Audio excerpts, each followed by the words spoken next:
Okay, terrific.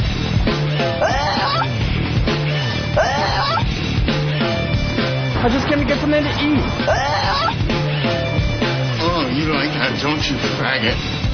I wish I knew how to quit you. Oh, you like that, don't you, faggot? Let's do it! All right, let's do it. It's Friday. I wish I knew how to quit you. Oh, we're both pushing buttons at the same goddamn time. I had a thing going. I was doing a... You had something going? Like that, don't you, faggot? I wish I knew how to quit you. Oh, those guys are fags! So it was like a triple thing. I know, I'm sorry. It was a little low in the mix. I didn't really hear it, and then I hit this. It's Friday! Friday! It's Friday! And welcome to the Opie and Anthony program on XM Satellite Radio. Hello. The One virus spreading across America. Thank you, XM. It was a huge, huge day for XM yesterday. Oh, just huge. It was huge. Huge. XM being featured on The Apprentice, that's a nice hit. Kept me awake. For the company. Kept me awake. Made me watch it. I had to tune in to see ELO on TV.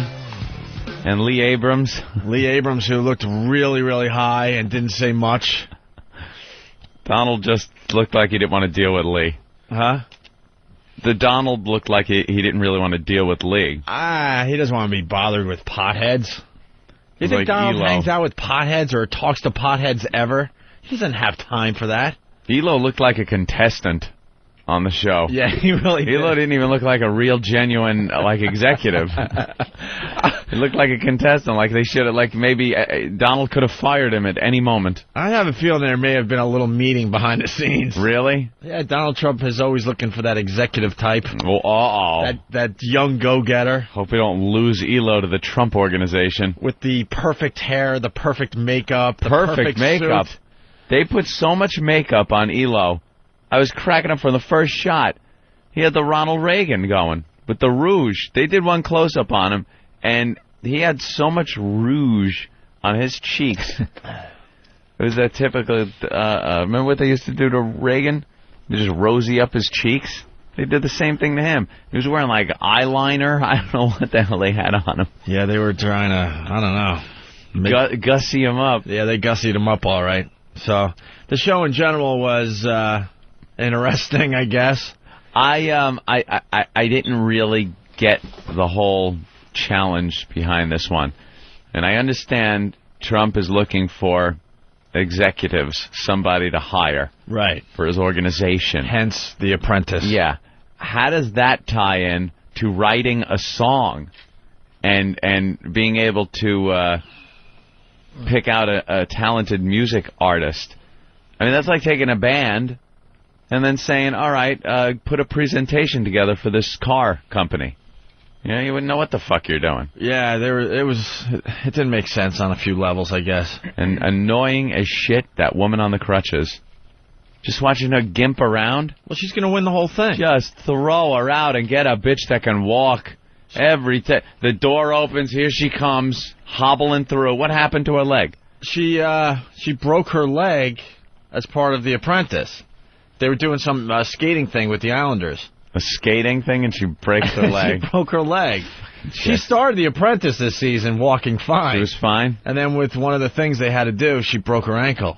Oh, so and now she's hobbling around for the rest of the season. They probably told her, look, you'll win, just don't sue us. She's going to win, or the black guy's going to win. I don't know the black guy's name. Black guy was almost out yesterday. I know. Last night, whatever. He fucked up a little bit. Fucked up. But they all fucked up. The whole goal was they split into two teams, obviously. Sorry, Oh, Anthony. no. I'm way too distracted. I'm sorry. Let's go to Rob on Long Island, and then we'll get back to what you were saying. Go ahead, Rob. What's going on, guys? Hey, Rob. Hey. Yeah, it might be just me, but didn't ELO look like Christopher Guest last night? Liza Minnelli's ex-husband with all that makeup. Christopher Guest? Not Christopher Guest, David Guest. David Guest. Okay. Or something like that. Christopher Guest was in Spinal Tap. All you had to say was Liza Minnelli's ex-husband. No. A little bit. ELO looked fine. It was too much makeup on him. Well, But he just looked like ELO. His hair looked okay. Well, that was the new haircut. And next to Lee Abrams, anyone. Did Lee Abrams even know where he was? No. The mad scientist. Did he say anything? Barely. He barely said a thing. He kind of sat there. And he looked like he was petrified that he was on TV. Yeah, they showed some reaction shots of him just kind of looking up at Trump while he was talking, and he just looked like he didn't know where he was. It's fantastic. I gotta love XM. Jen in Philly. Jen. Hey, boys. How you doing? We're doing Hi. good, Jen. I just wanted to say Elo is hot. I'd do him. Wow, you're an ELO fan, huh? Oh, I never saw a picture of him before. I love him. I think he's adorable. Aw, didn't he look like a little kid in a suit? He did. Can you believe that's like one of our bosses? He did. It was like, my girlfriend was saying, if you take him out of that suit and just put him in like frat wear, yeah, he just looked like a college kid. He's the young go-getter. He certainly is. I believe he's younger than us. Yeah, absolutely. He's running the entire company. Yeah, he's the guy. All right. Well, Jen, would you like to have an affair with Elo? He is married. I am married. I couldn't do that. Why not? Why not? Who's looking? Yeah. Who's looking? He's married. You're married. You keep it all on the QT. I was raised Catholic. There's that big guilt factor involved. Ah. Elo. Hey, buddy. You want something for? There he is. You want something for the side there? We're trying Do to. I want something for the side? I could use a throat lozenge right now, actually. What's the matter? Oh, we had a big party here last night. So. Oh, hey. Did you guys have a viewing party? Oh, yeah. That's what you do. You have a viewing party. That's what you do. You have a viewing party, and then we did a show that's on. Actually, it's airing next hour on XM 200 all weekend, where we had Jade here and Levi here and some lady from the I can't remember, Stacy, I think it was, from Apprentice Season 2 is here, and Lou Brutus interviewed everybody, and we told stories of what actually happened when the cameras were off and what scenes they deleted that it didn't show last night. Right, how they edit it to make it look a little different. Behind the scenes Apprentice. Yes, there you go. And that's going to be on 200 later on this morning? Actually, yeah, it's a 3-hour block. There's an hour interview with Jade, an hour interview with Levi, then there's the After the Apprentice show that actually airs every 3 hours on XM 200 this morning all the way through Sunday night. Hey, Elo, I guess the Trumpster was making the rounds on some of the XM channels yesterday. Yes, he was. Besides ours, because as I'm driving home, I'm going through the decades, right? And I hit on the 60s. He was there. And it's Flash Phelps, is that his name? PHP. PHP. Yeah, Flash Phelps. He's, one of these 60s jocks and does the whole act. He's pretty good at doing the whole 60s radio type feel and sound to it. So he's got Trump on, and he's interviewing Trump. And I guess one thing he does is inducts people into, like, this little club he's got. Yes, the Flash PHP Club. The PHP Club, and you got to recite this little thing. Yeah. And Trump agrees to it, not knowing that this fucking pledge goes on forever. It goes on forever. So Trump starts out with a good sense of humor. And he starts going, and then it just kept going on and on and on, and then he's supposed to make some wacky sound at the end, and Trump didn't do it. So finally, at the end of this thing, Flash goes, "Well, Mr. Trump, thank you for being here." He goes, "Well, thank you for having me." And then you hear, like, they didn't turn the mic off, and you hear Trump go, "Oh, that was a rough one." I was cracking up. Oh, my God. He's like, "Oh, that was a rough one." And Flash was like, "Hey, what do you mean by that?" Like, being all zany and stuff, and then goes into, some fucking old 60s Twiggy song or something. Did Twiggy sing something? Surf music. Strawberry Alarm Clock. I don't know. Funny. To Sir with Love. Yeah, exactly. I don't know what the hell they went into, but it was so funny. He goes, "Ooh, that was a rough one." So it was a huge night for XM. You guys had a viewing party. Anyone get drunk? Any good stories behind the scenes? Not any good drunk stories here. I think everybody was just too exhausted. It was so late. So, but, yeah. But no, it was good. It was fun. It was really weird to sit down and watch the show with everybody. So you did have a lot of makeup on, Elo. I did have. They did cake it on quite a bit. They over rouged your cheeks. You look jolly. And you had mascara on. I had little line stuff in my creases of my eyes and all that stuff. Yeah, and then a lot of just like base on your face. See, now it all makes sense because we remember you coming by the studios here in New York with the brand new haircut. We're like, all right, what's up? What's going on? That was back in May. What happened to the bowl cut? All of a sudden, he's got this fancy haircut. And what, the place was half built or something? I said they like threw a couch in front of a wall that had a hole in it because they're still pulling wires. Huh? No, that was our Jazz at Lincoln. Those were the studios at Jazz at Lincoln Center. You guys have seen them now that they're finished. They don't look anything like that. Yeah, they weren't even done yet. No, they weren't. You see the sheetrock was up. How about our boy Gary Hahn with all the logos in the shots? Yeah, I noticed that like every shot had some type of XM, like a little glass statuette. There were mic flags. There were just signs. Every door had XM on it.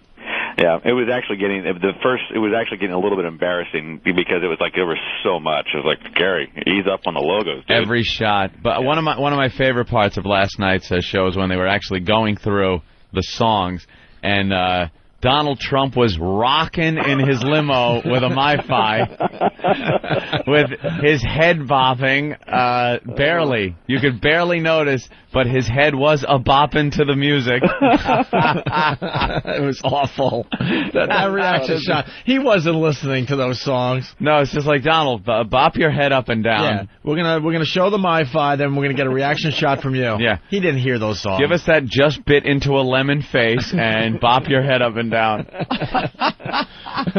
Let's take some phone calls. It's Les in Ohio. Les, come on.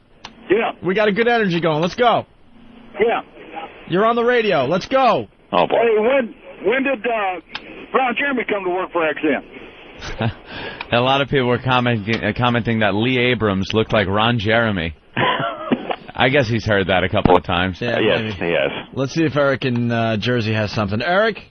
Hey, when is Lee Abrams going to start touring with Grateful Dead again?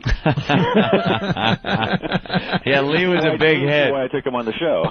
He was a huge hit last night. Everybody was on the message board there last night during the program. Yeah, they do that on Whackbag. Yeah, they had like a little viewing thread going, so you watch the show and comment on it, and there were some pretty funny comments coming in about was it really? Lee and you. Because some guy was just doing screen captures the entire show of you and Lee talking to each other, and I'm sure they'll be photoshopped later on in the day. Of course. Let's boy. Let's say hi to Mike in New York. Mike? Hey, what's up, guys? Hey, Mike. Hey, you were great, man, last night. But, dude, if you had another haircut, I don't understand how much younger you can look. Dude, you look fucking young. Yeah. Well, I am young. I mean, that's the thing. Everybody thinks I know. I mean, like 8 years old young. 8 years old in your dad's suit or something. You do realize we have like a Doogie Howser running XM, right? Yeah. And with the rosy red cheeks. Elo started in radio when he was 8. Yeah. Nice. Yeah. Child prodigy. He's a child prodigy in this business. Mike? Miss Fez. So I want to let you guys know. All right, thank you, Mike. All right, thanks. Bye. Fezzi's doing just fine. Run Fez on right after us.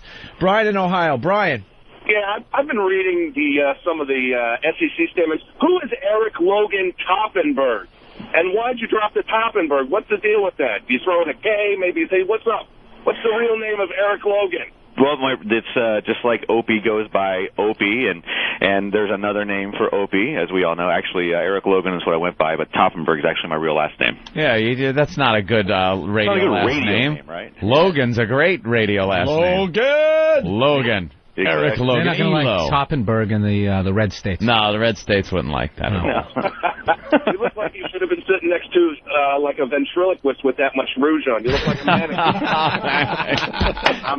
Jesus. Right back down to earth after your big party and celebration last night, Elo. Comes crashing down. Yeah, I love the part on the show where they had the music playing from the brand new musicians, and they were taking phone calls while it was playing on XM Cafe, because I was just waiting for Ramon. They took some listener calls to critique the music. That's why we couldn't be in on this thing. No, we didn't know anything about this until like 2 weeks ago. Of course they didn't not. want our pest getting involved with their big day on NBC. And you guys made the decision to pick the artist that was more, I don't know, conducive to XM Cafe. Yeah, and I got to tell you, actually, I was like really dreading the decision, and Lee and Lisa, I talked about it because it's totally subjective. I mean, some people could agree that it was right or wrong based upon the music, but I got to tell you that when they screwed up the channel lineup, that to me was like, you know, you made a presentation, you have the wrong channel lineup. It's like going to a Pepsi presentation and having Sprite on there or something. Yeah, I noticed you were a little put off by that. And wasn't that poster itself really cheesy looking? Yeah, it was horrible. It was like some kid's Photoshop project.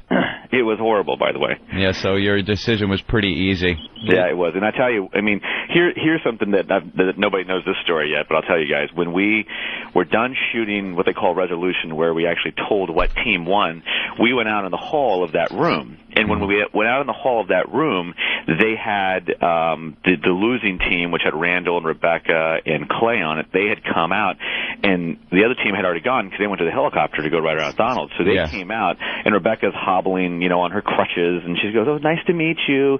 And then Clay's like, "See you later." And Randall looked at me, and if looks could kill, I'd be dead. He wanted, like, "I want to rip your head off." Really? He just called me because what they didn't, you know, we called him out into the resolution.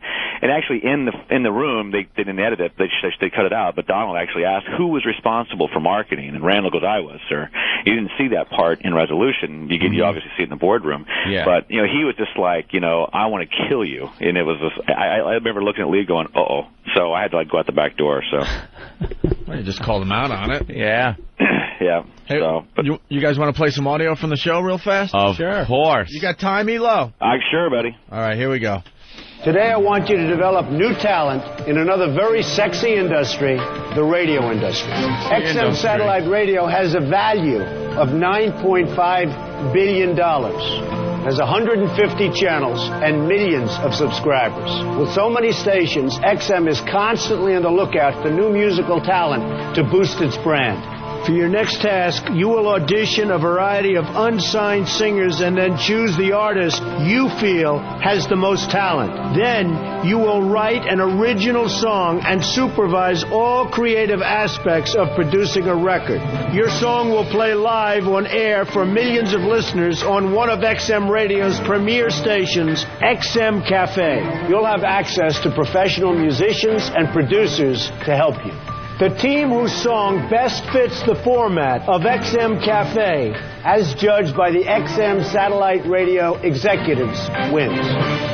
What a great commercial right there. Great. Holy crap. That's a commercial. Great commercial, but the concept itself, to have your junior executives writing songs, that was a little odd to me. As I watched them, I'm going, that's like having a band trying to do marketing. Very difficult. Yeah, I think the whole point was they were trying to find talent. That's why they started with, you know, at the model, at the Trump Model Agency. And they're like, you know, we got to have somebody who knows how to find talent. And it really was, you know, all these tasks come down to really execution and presentation. That's really what they come down to. Mm-hmm. And at the end of the day, the sales tasks are like that, but when they call these subjective tasks, when they have a subjective task, it comes down to how they present to the executive team and really how do they execute the task. And obviously, I think, you know, the team who won executed and presented much better. Yeah, the other guy didn't seem to fit the format. No, I mean, they didn't show you before they actually went on the air. They actually performed for us in the room before they actually put them on the radio. But they took that part out. Yeah. And when Levi came in before Jade, Levi came in and they had a keyboard set up in that small room with about a 400-watt speaker. Oh. And it was like right next to Lisa, and it was about the size of a small car. And he was playing this small little keyboard, and all you could hear was the keyboard. I remember looking at Lisa going, the guy can play piano, but I can't hear a word he's saying. And it was just annoying loud. And Carolyn was just like shaking her head and rolling her eyes the entire time. I'm like, this is not good for this guy. Yeah, I like the big presentation. They wanted to have the other guy. What was his name? Jade? Jade. Oh, did they walk in with a grand entrance? Yeah, they wanted this big grand entrance, and the chick there on the crutches wanted to do this big grand entrance for him, kind of talk him up, hype him up, and then just have him in the room. So now you know everything about him, and he makes his grand entrance. And the other guy on the team, Clay, just screwed it up completely. In the middle of her talking and giving him the big talk up, he opens the door and lets him in the room. So now she's like That Clay has some issues. Boy. We get to talk to him later on in the show today. Oh, we do? Oh, yeah. Oh, good, because now I've seen the show, and I could rip him apart. All right, very good. Let's say hi to Bruce the Trucker. Bruce? How you doing, boys? All right, Hey, man. Bruce. Hey, Elo, you brought back some memories of when I was younger watching Babes in Toyland with all that rouge on my... Hey, I thought Rebecca was hot. Yeah. She is cute. Actually, I got money on either her or Randall to win, by the way. I really do. Randall the black guy, right? Yeah. That's what I'm saying. I thought, but I'll tell you, funny. I obviously knew what team lost, and I've known for a while. And if you remember the early part of the season, his grandmother died. Right. And they let him go to the funeral. I looked at my wife and I go, "Oh my God!" I mean, I just killed the guy whose grandmother died. They keep shooting. I was feeling a little bit guilty, but I'm glad he didn't get fired because I really think Randall is the best one on the show. I really do. Him and Rebecca are both really good. He's a Rhodes Scholar too. He's very smart. Very you smart. didn't see him present a lot, but I mean, in the meeting that they didn't show, which was actually like the pre-meeting, kind of the meet the executives, he asked amazing questions. I mean, that guy is really, really smart. Right. Okay. Let's say hi to Rich on Long Island. Rich. Yo, what's going on over there? How are you, Rich? Not too bad. Listen, I think you guys keep comparing, the executives trying to pick a band like musicians trying to do a presentation in front of a board meeting. I think what they were trying to do this time was trying to figure out who had the most creativity on the team. Because a lot of the time these hard-ass, stupid guys go to college, they have no creativity on their own. That's a good point. So I feel like these guys are trying to find the creative aspect on these people, because a lot of times they'll bring a different aspect to business presentations. Yeah, see if they have any creativity. Yeah. Elo, do these groups have help writing the song from someone? Yeah, they actually were provided a songwriter, which you didn't see, and obviously a big producer and session musicians. So they came up with a basic song, and then the songwriters took over, basically. Yeah, basically they kind of said, "Well, what do you want to say? What's your message?" And you saw some of that, and then the songwriters kind of helped them, hone it into whatever they wanted. Yeah, because even though the songs were kind of hokey in general, they had something to them. So I'm like, all right, they're getting help from Sony or somebody. Yeah, and I can't remember the producers and some of this. I mean, I'll tell you, the guy that played drums on, I think it was Jaday's track, actually was like Sting's drummer, and he was great. Yeah. So I mean, they were real big time musicians. All right, we got another clip from The Apprentice last night. We meet Elo in this clip. Oh, great. Good to see you. Great to see you. Great to see you. This is Levi. Levi? Pleasure to meet you. Nice to meet you. Hi, Levi. Pleasure to meet you. I'm Lee. Novi. Lee. No. Eric Logan, Executive Vice President for XM Satellite Radio. How awkward. Executive Vice President. Executive Vice President. Very embarrassing impressive. to introduce yourself. I hate it when you do that in meetings. Go around the table and introduce yourself. It's like, ugh. Executive Vice President. Executive Vice President. He said that a few times in the past. Yeah, he got that out without a glitch. No problem. Kevin in Boston, what's up? Yeah, how you doing, guys? Good. Yeah, I just, every time I saw Elo, I pictured if you threw a little diaper and some wings on him, he'd look like those little Cupid doll, those cherub angels.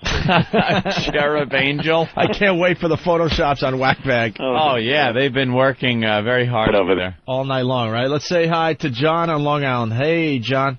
What do you say, fellas? What's up? Yo, Lee Abrams looked like Captain Insano from Billy Madison. Captain Insano? Punch it out. All right, very good. All right, more audio here. This was the big moment for Elo on the show last night. Elo passes judgment on the teams. So the two teams were working with these new artists. They came up with the song. And then I guess the songs were played on Lou Brutus's show there. He did XM Cafe for the day or something. Yep. And then now Elo has to decide who wins, right? Right. Here it is. They both made great records. They both made great records. Yeah, I mean, I like them both. I just think one song was better for XM Cafe than the other. Hello, folks. Welcome to XM, Donald. Let me ask you, how did the teams do? What'd you think? Welcome to XM, Donald. What are you supposed to say? I don't know. Were you nervous? Be honest. Oh, dude, yeah, I got to tell you, you don't meet him before that. They don't want you to see him or talk to him before he walks into the room. They want it to be totally natural. And I said to the producer, I go, well, what do I say when he walks in? He goes, well, just welcome him to XM. And I'm like, well, that's a good idea, so I'll do that. Yeah, he's one of these guys that is bigger than life, too. So when he comes into the room, you're seeing him for the first time. You've got to be just a little freaked out inside. Yeah, I was. You can hear it in his voice because we know Elo pretty well. Yeah, I was. Hello, folks. Welcome to XM, Donald. Let me ask you, how did the teams do? What'd you think? I think they did well. I think they produced 2 really good records. And I think that, there is a clear winner between the 2. Oh, really? Yes, there is. Well, we're really excited. We'd love to bring the teams in and let you know our thoughts. I'd love you to do that. Thank you. Great. Bring them in. Very dramatic. What's going to happen? Yeah, I don't know. Go ahead. I'd love to hear this. Capital Edge, I really felt that when you listened to this record, I knew who Levi was. I felt that it fit Cafe very, very well as well. Excel, we thought that the presentation, you had a great story to tell, and we were looking forward to hearing it, and we really weren't quite getting that story from the artist into that song. There was a little bit of a disconnect from a couple of the callers that called in that didn't understand why a record that was produced that way was actually on the Cafe. Who won? The risk that the Excel Corporation took was a big risk by creating a record that may not have been consistent with the musical format of XM Cafe, and they printed the wrong channel number in front of our entire executive team. On the other hand, Capital Edge created a great record. The smartest move that they made was making a record that fit XM Cafe. Clearly, Capital Edge is the winner. Yeah. There you go. Man, you know how to speak. Elo knows how to talk, man.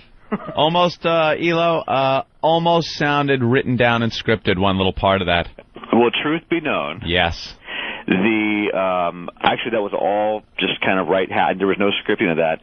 The part where I had to actually tell the team who lost, I had to overdub that about 5 different times. Yeah, I was hearing the sound was a little different. Yeah, didn't sound like the same room. Exactly.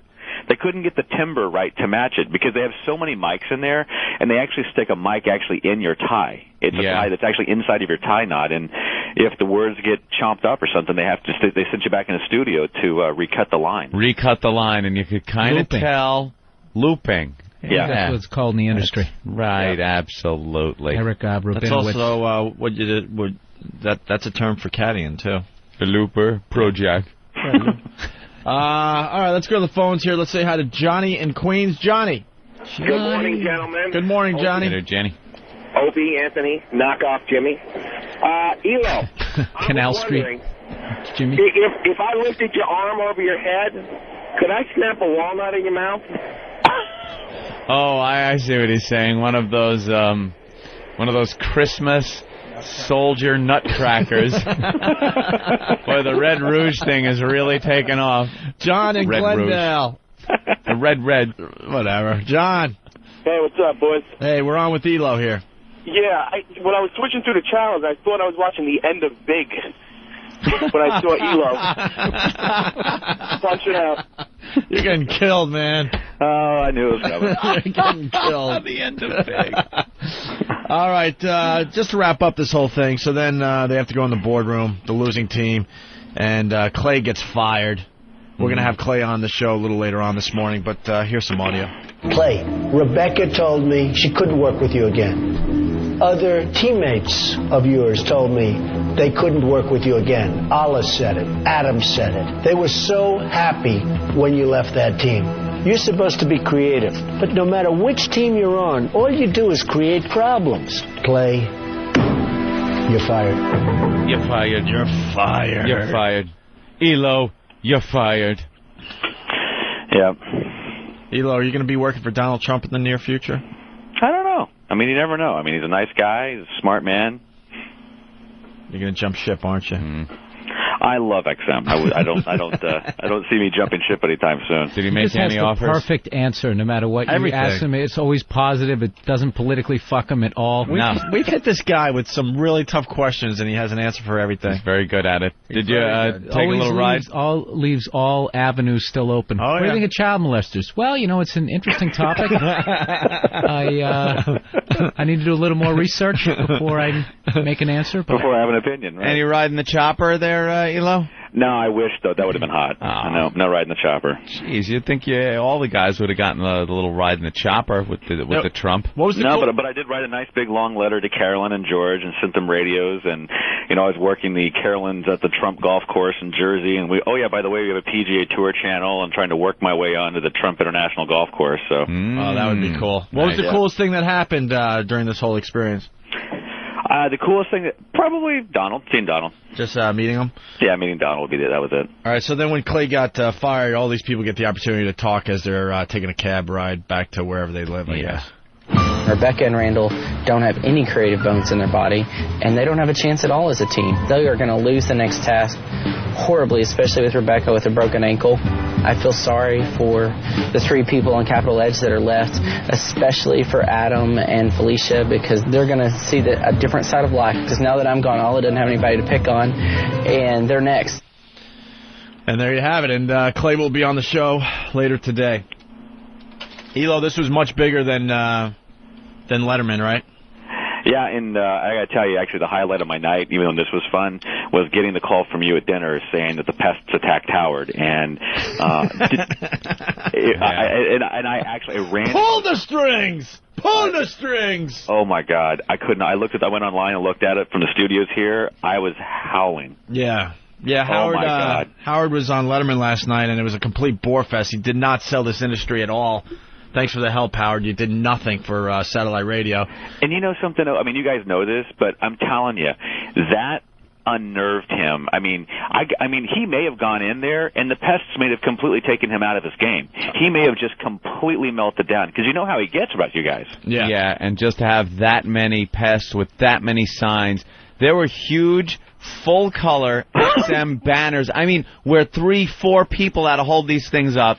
There were our regular signs that are just huge by themselves that one guy can hold up over the head, the same ones you see on the assaults on the media. O&A wow stickers, just plenty of signs. And then you could see 2 or 3 people in the shot with these printed out, like some guy printed them at home, 8x10 pieces of paper. He's Xerox. Black and white Xerox, Howard Stern things. And it looked like it was an XM event that a couple of serious people came to. Of course. And the Pest did a great job, man. I got a lot of reports on this one. Boy Gary was, on the lookout for our pests. Yeah. That was his job yesterday as Letterman was going... good job. Look at that picture I'm looking at. Oh, no, I'll explain, though. As Howard was going to Letterman to do his thing last night, right? So Boy Gary's job was to, report back to Howard because, he's just a douche. And give Howard a full report if there's any Opie and Anthony action outside the Letterman studio, right? The pests are too smart for this shit. Yeah. So the pests get in with the Howard fans, and there weren't that many. In the old days, there used to be thousands wherever Howard went. There was maybe a couple dozen, right? But our pests were within them. Yeah. Standing next to them, right? With no clue that they were with our show.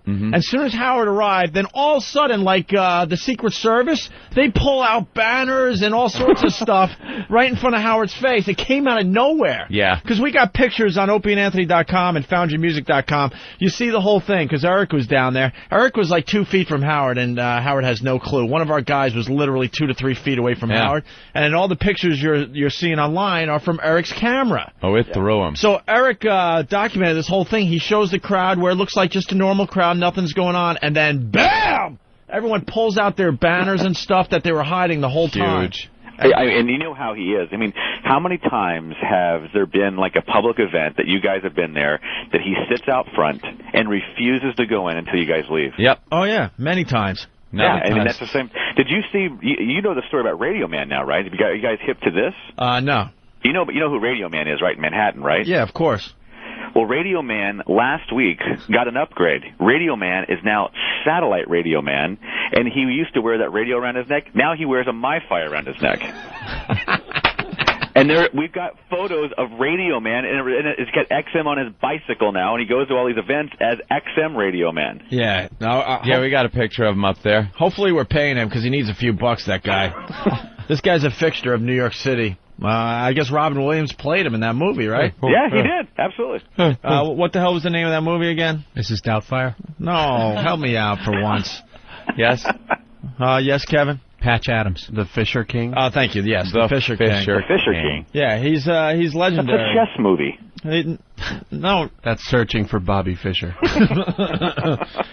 So I do believe we trumped the Little Doggy Company last night.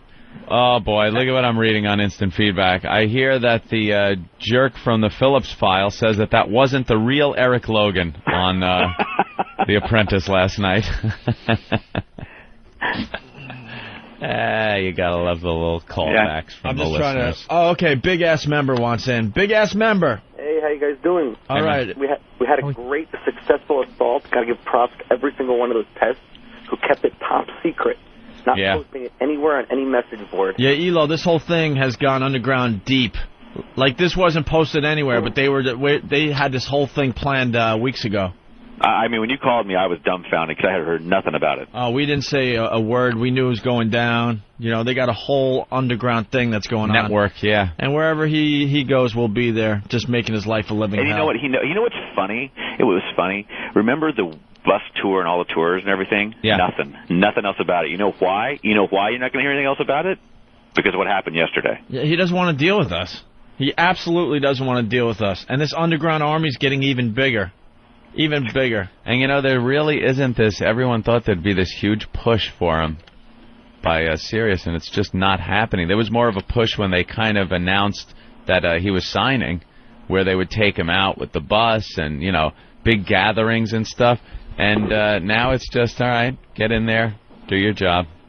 There were 36 Good luck. of us, possibly 40 of them. There was 36 Opie and Anthony fans there. They even know the exact number of people that they had for this. Yeah, and a couple of dozen of their guys. So what did he do when he got everybody? We started pulling out the signs that he. Well, there's some great audio. He was really distracted. You could tell he was very distracted, and then he just went inside. And he's a complete phony because CBS in New York was interviewing him, and you could hear clear as day Opie and Anthony just being screamed, right? And he turns and goes, "Look, my fans want me." Wants me. Or my public awaits. It's like, no, you ass. Man, Elo getting rave reviews though. Look at this one. If Elo and a Puggle were in the same room, a little girl would not know which one to run to. They love you, Elo. I'm glad to see him on the same level as the Puggle. That's a Puggle. Cute as a button. It was just a huge, huge night for XM on The Apprentice. And we trumped Letterman big time. Definitely. Yeah. Definitely. A few more calls coming in here. Let's say hi to Scott in Iowa. Scott? Yeah, I got two questions for Elo. I just wanted to know what he thought of getting half of Terrific out yesterday when he got hung up on. Oh, jeez. You're not supposed to bring those up. And the other was, I didn't get in the other day. I just wanted to know if he thought that any chance that we might be able to keep the NASCAR channel. I didn't get in the other day. The phones were tied up.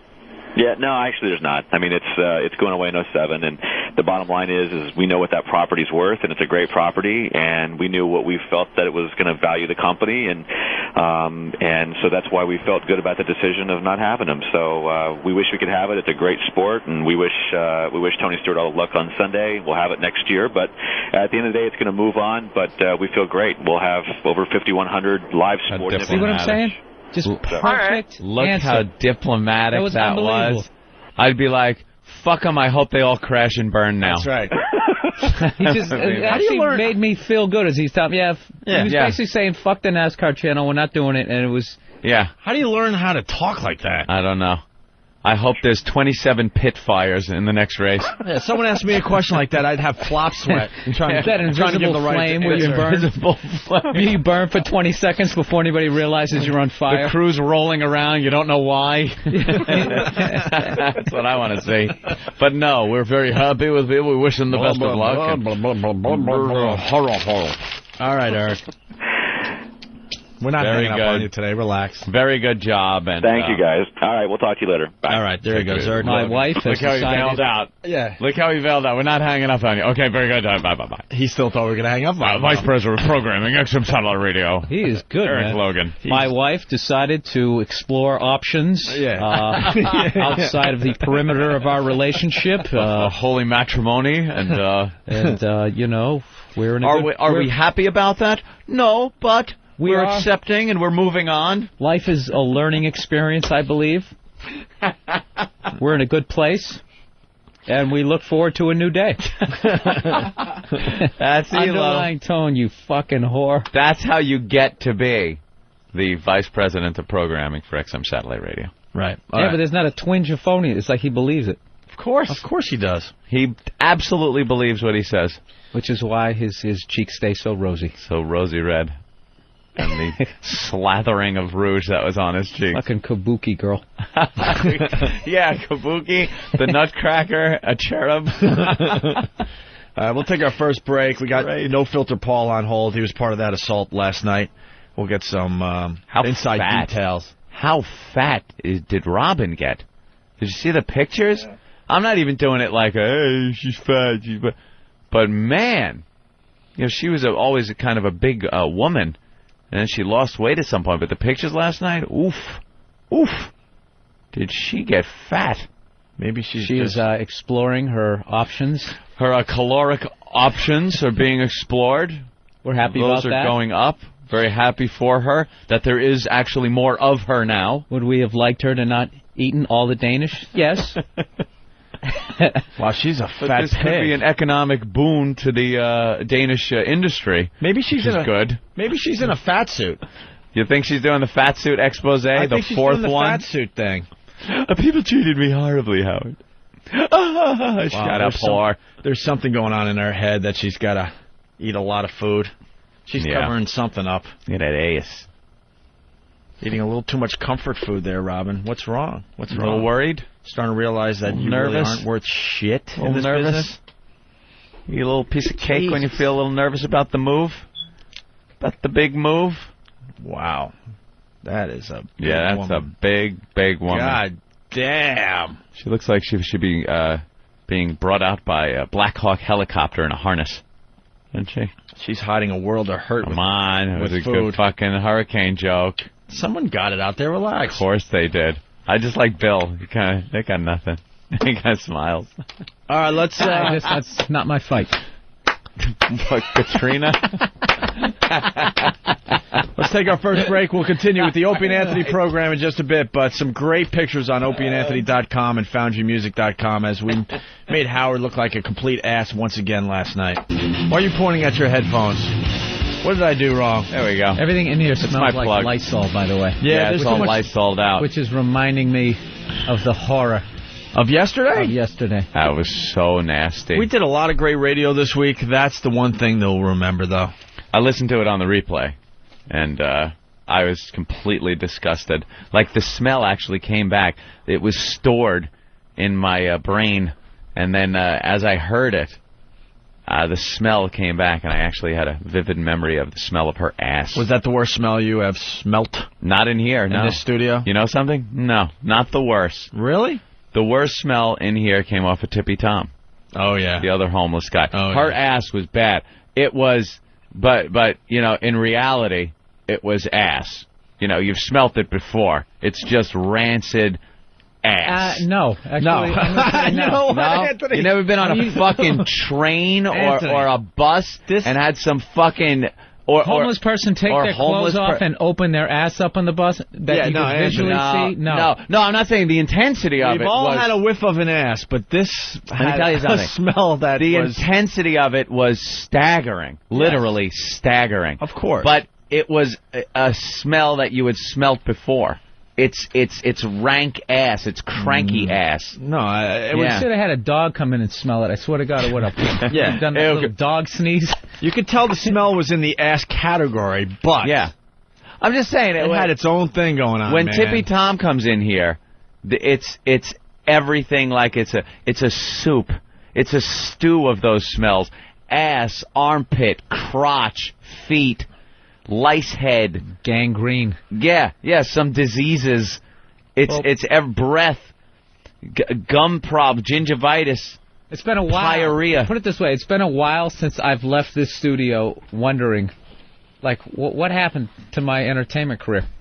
Yeah. Yesterday was one of those days. Was this the track that I initially wanted to go down? Didn't I used to fantasize of accepting an Oscar for best lead redhead in a fucking movie? And how did I end up reacting to now, the why smell? am I a German porn star? In this moment. Yeah. Why am I in this moment? Yeah. Fast forward, you're a German porn star. I literally did. I was trying to put it together. Okay, I got on the Chappelle Show. Things were going good. Yeah. Went on a tour. Came in here, sat in.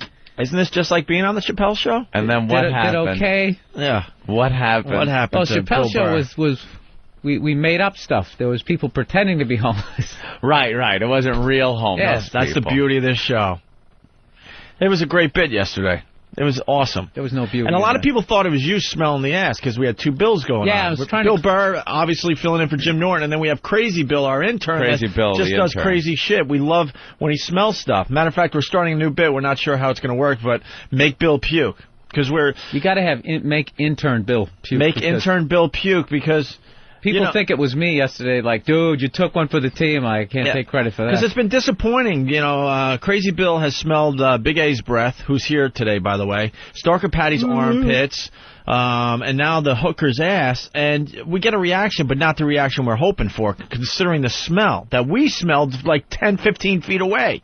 So now we're obsessed with making Bill puke.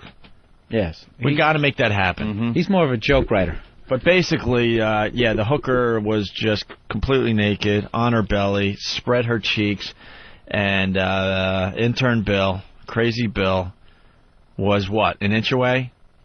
Because it wasn't good enough when he was 1 about inch. a foot away. Yeah, and he was tried 6 inches away. And he then tried we're it like, 1 foot away. We're like, no, unacceptable. Yeah. It was like he was testing a glass of wine. Right. Yeah, you got to get your nose right in there. Yeah. And there are people right now that have not heard the show yet. This is the first day. Look what you missed yesterday. It was unbelievable. It's horrific. But anyway, you guys are right. The whole place smells like Lysol because of that. That's all right, though. Not really, man. This microphone... No, Lysol reminds me that of was the in here, smell yeah. it was trying to overpower. Yeah. You've ruined that product for me. We're going to have to get some other air freshener. All right, we got lots of show to do today. Let's say hi to No Filter Paul. No Filter Paul, by the way, in the lead for the Assault on the Media contest for November. And half the month is already over. What's up, Paul? Hey, how you doing, boys? All right. Did you guys saw all that craziness yesterday? Yeah, you guys, I got to tell you, I was watching CBS News at, I think it was 5 o'clock. Right. Here in New York. I knew the assault was coming. You had, what, like 20 guys attack the reporter? Yeah, it was about 25, actually. They cut us off pretty quickly. They cut away from that scene really quick. And you guys accomplished your job because you threw them off their game and they never came back to do the live shot, to do the wrap-up. Yeah, the woman actually said to us, you guys can leave now. They've told us they're not coming back to us, and they just put the camera in the truck. Oh, really? Yeah. You guys know you just missed, right? Oh, yeah. They cut us off pretty quick. Yeah. missed. This reporter was doing a story outside the Letterman studio last night, and these guys came running from all directions, screaming and yelling, Opie and Anthony. Were you that far away that you couldn't get in the shot sooner? Yeah, pretty much. We had to hide because we were like all in alcoves. You know, there was like 3 or 4 sections. 3 or 4? Yeah, sorry. All right, 2 or 4. Yeah, we were just hidden all over the place, and we got the word on the live shot, and we just ran from all different directions. And did you see High Pitch Idiot there? In the background, he was waving, and we just came in and crushed his spot completely. High Pitch Eric, who's been trying to become part of this show for many, many years. Yes, I did see him. Here's the audio. Like I said, you guys just missed. The video's pretty funny, though. It's up on the websites. Well, Howard Stern just left the building here after taping the Late Show with David Letterman that will air tonight. But, of course, before he went inside, he took some time to talk to CBS, too. You could tell they were coming, you know what I mean? And they got really close. If she went on for one more second, it would have been some unbelievable TV. You guys, I was at home like, just missed. Huge stampede behind her. It was a huge stampede. All these pests coming from all directions as she's trying to do her stupid job.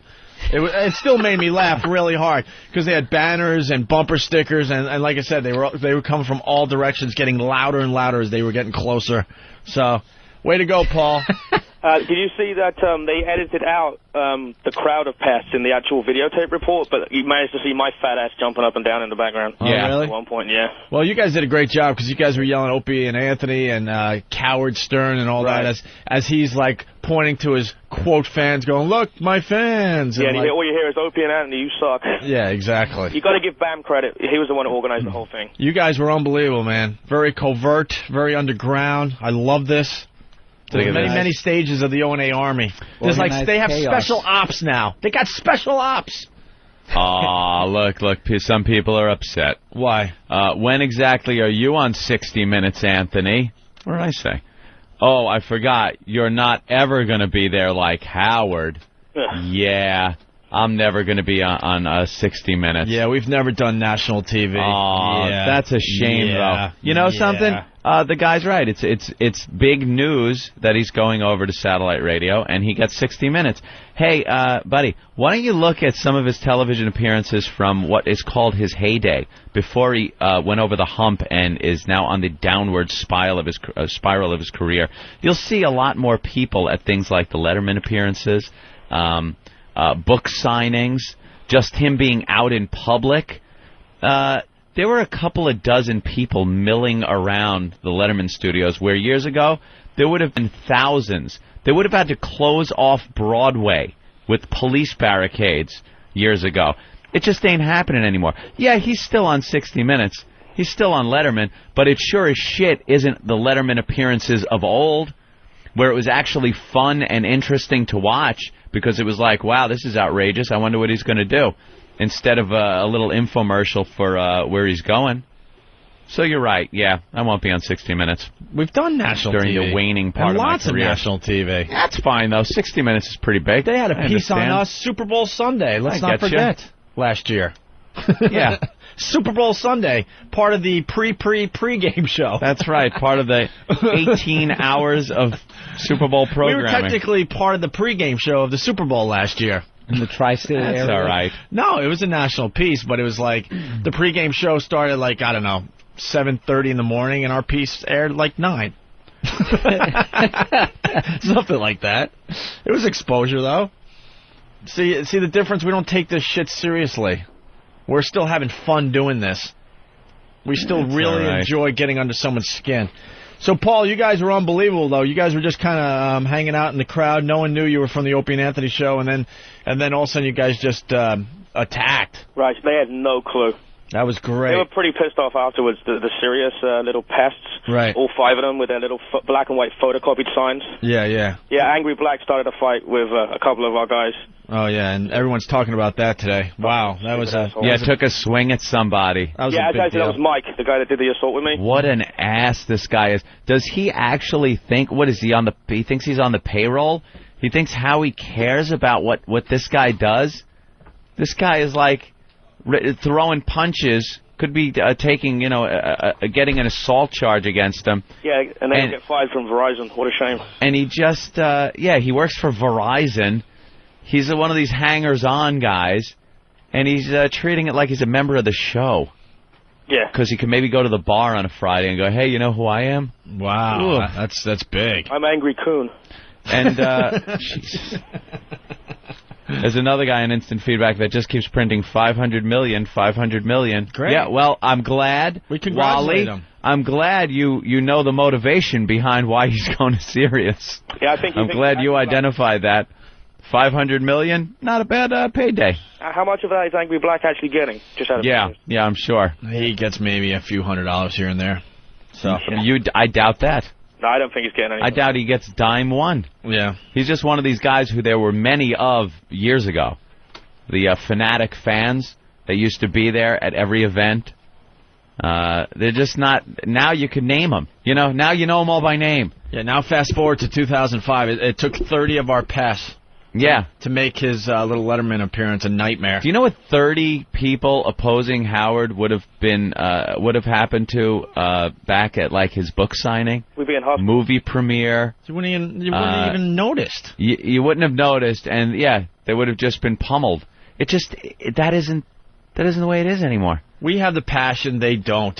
They're paying $500 million for something that is way past its prime. Look at the pictures, though. I'm going to say it again. We have the passion still. He and his fans don't. The company he works for doesn't have the passion either. They had tiny little print-up signs outside Letterman on like... good job. It looked like they just copied it at, it was at paper. the office. It's what... Look for yourself. You put in a printer. Look for yourself. Go to opieandanthony.com. We had full-colored billboards. That's and the kind of support. Signs and we made them look stupid. Man, Howard, if that's the support that Sirius is giving you, there's going to be some problems. You're going to have a little bit of trouble there. And this is just the beginning. Simple as this. Wherever he goes, we'll be there. How long before he starts claiming to invent assault on the media and starts saying that, High Pitch Eric are doing that? That's fine. I think people are onto that bullshit, finally. Yeah. All right, Paul, anything else to add? Who there was a couple of XM marketing people down there with some old guy with a bicycle. You guys know anything about that? Oh, that's Radio Man. Right. We were talking about him. Oh, okay. Or Elo was. Yeah, okay. He's XM Radio Man now. Yeah, he's XM Radio Man. And that was better marketing than Sirius did that day. So. Well, that guy goes to every single movie premiere and every single little thing that's a red carpet event that's going on in New York, he shows up to. And now he's advertising XM. Okay. All right, Paul, great job. Okay, and tonight we're all going to the Red Rock West at 7 p.m. for Denise's birthday bash, if anyone gives a shit. Birthday. That's your wife, right? Yeah, well, yeah. As long as there's no black guys there, she'll remain my wife. I thought you would get her a black guy for her birthday. Seems to like them. Yeah, Angry Black. I'm finding out what his fees are. I'm going to give him a call. All right, bro. You're still in the lead for the Assault on the Media contest for November. Thank you, guys. Keep up the good work. All right, there he goes. No filter, Paul. Just absolutely does a lot of great stuff for the show. Mike in Queens, what's up? Yeah, I was part of the assault last night, too.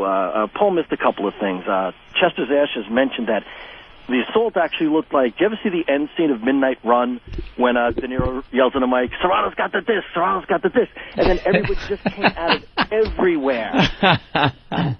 I got the WOW sticker in on the right side of the screen, so it made it in. Yeah, it was great. Like I said, if she went another second or two, it would have been just complete mayhem.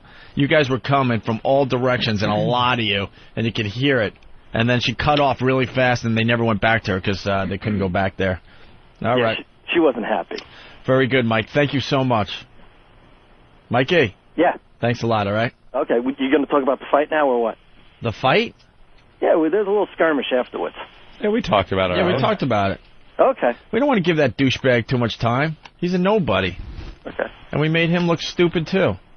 Okay. All right. Thanks. Let's go to Dugout Doug. Doug, what's going on, man?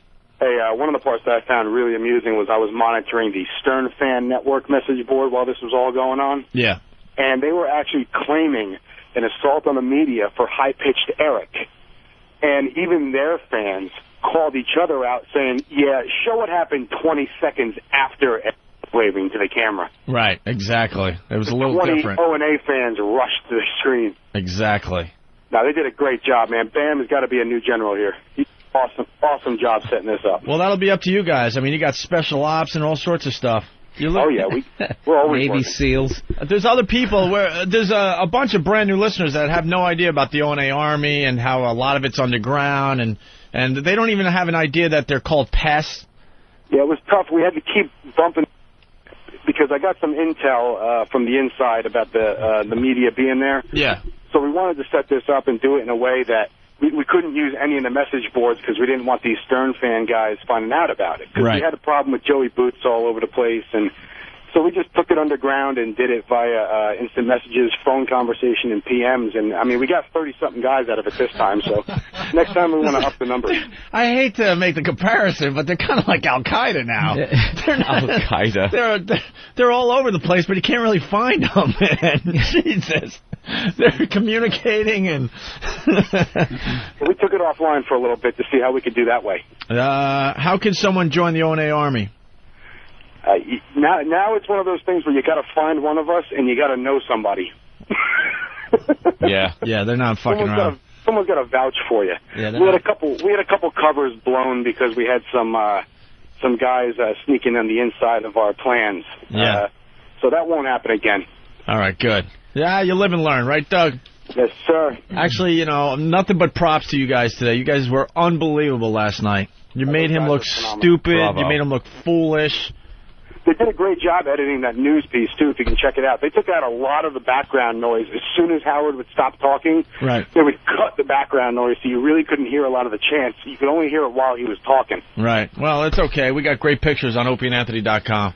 Oh, he'll get his, boys. Punch it out. All right. And he'll make believe it didn't happen, which just proves, he's just scared of us. That's a fact. We've known that for many, many years. All right. Enough of that, Ant? Enough. Why don't we do some radio? We got a lot of stuff to do. Dangerous toys. The list of dangerous toys is out. We got Big A here. We got, I think... Big A doing? Well, we got... Muttering to himself. We got girls coming in today, and Robin's here with sex toys and stuff, so... We're gonna try to set something up with Big A and the girls. They had to fly in from L.A. murder? Because the local girls don't do anything anymore. So now Steve is... Well, I think we put that little misconception to sleep yesterday. Yeah, you got to get the local right girls do plenty. We just got Yeah, it was horrific. So we'll get Big A in here and the girls that flew in from L.A. and we'll see if we can get some radio magic to happen, okay? Right. And one other thing before we go to break. Andy in Fresno. Andy! Hey, yeah, I started listening to your show about 5 months ago, and you had all these inside references. I had no idea what the fuck was going on. But your Wikipedia, or however the fuck you pronounce that entry, explains everything very nicely for the new listeners. Very good. How did they get there? You have to know how to spell Wikipedia, which is the hardest thing on earth. So you spell Wiki... There are links on Whackbag. Just go there. Oh, there are links on Whackbag? Yeah. Yeah, they got one for Ron and Fez, too. All right. And you can catch up on the show? Yeah. All right. Thank you, Andy. All right. By the way, we need to do 3 things in the very near future. We're doing the homeless shopping spree. Keith's going to be bringing in homeless people every week leading up to that. And I think it's going to be, the 3rd week in December? I think we're nailing down a date very, very soon. We also, I was reminded yesterday, Anthony, we got to do the 2nd annual eggnog drinking contest. That was a year ago already. That's how we met Pat from Menaki. Who could possibly beat Pat? And what'd you have to do? Just drink it until you puke? Drink, what was it, 1 shot? 1 shot a minute. Until you puked or couldn't continue in any way, shape, or form. We had or had 10 guys, something like 10 guys, and Pat from Menaki. A shot of eggnog, and how long did they go? I'm trying to remember. Like Pat did 70. 70. Where's Pat? What was it? Yeah, he listens all the time. Give us a quick call before we go to break, Pat. Of 1 ounce shots. And they were puking one after another. And then Pat finally just Pat had won, and he kept doing them. Like, just to see how many more he could do for the record. It wasn't even close. And then he put his fingers down his throat, and we have the sound. Where's the sound? Yeah, this is actual sound of Pat puking up all of the eggnog he had drank that day. Well, but this we got to say this. He's a diabetic, and he did as many shots, and then we're like, all right, make it an even 70 or whatever we said, and he was still fine. So he can't have all that sugar in him, obviously. So then he made himself puke by sticking his fingers down his throat. Is that how he lost his toe? Yep. So that is how he lost his toe. Diabetic. Here's the audio. Screw up. It's famous audio. We play this all the time.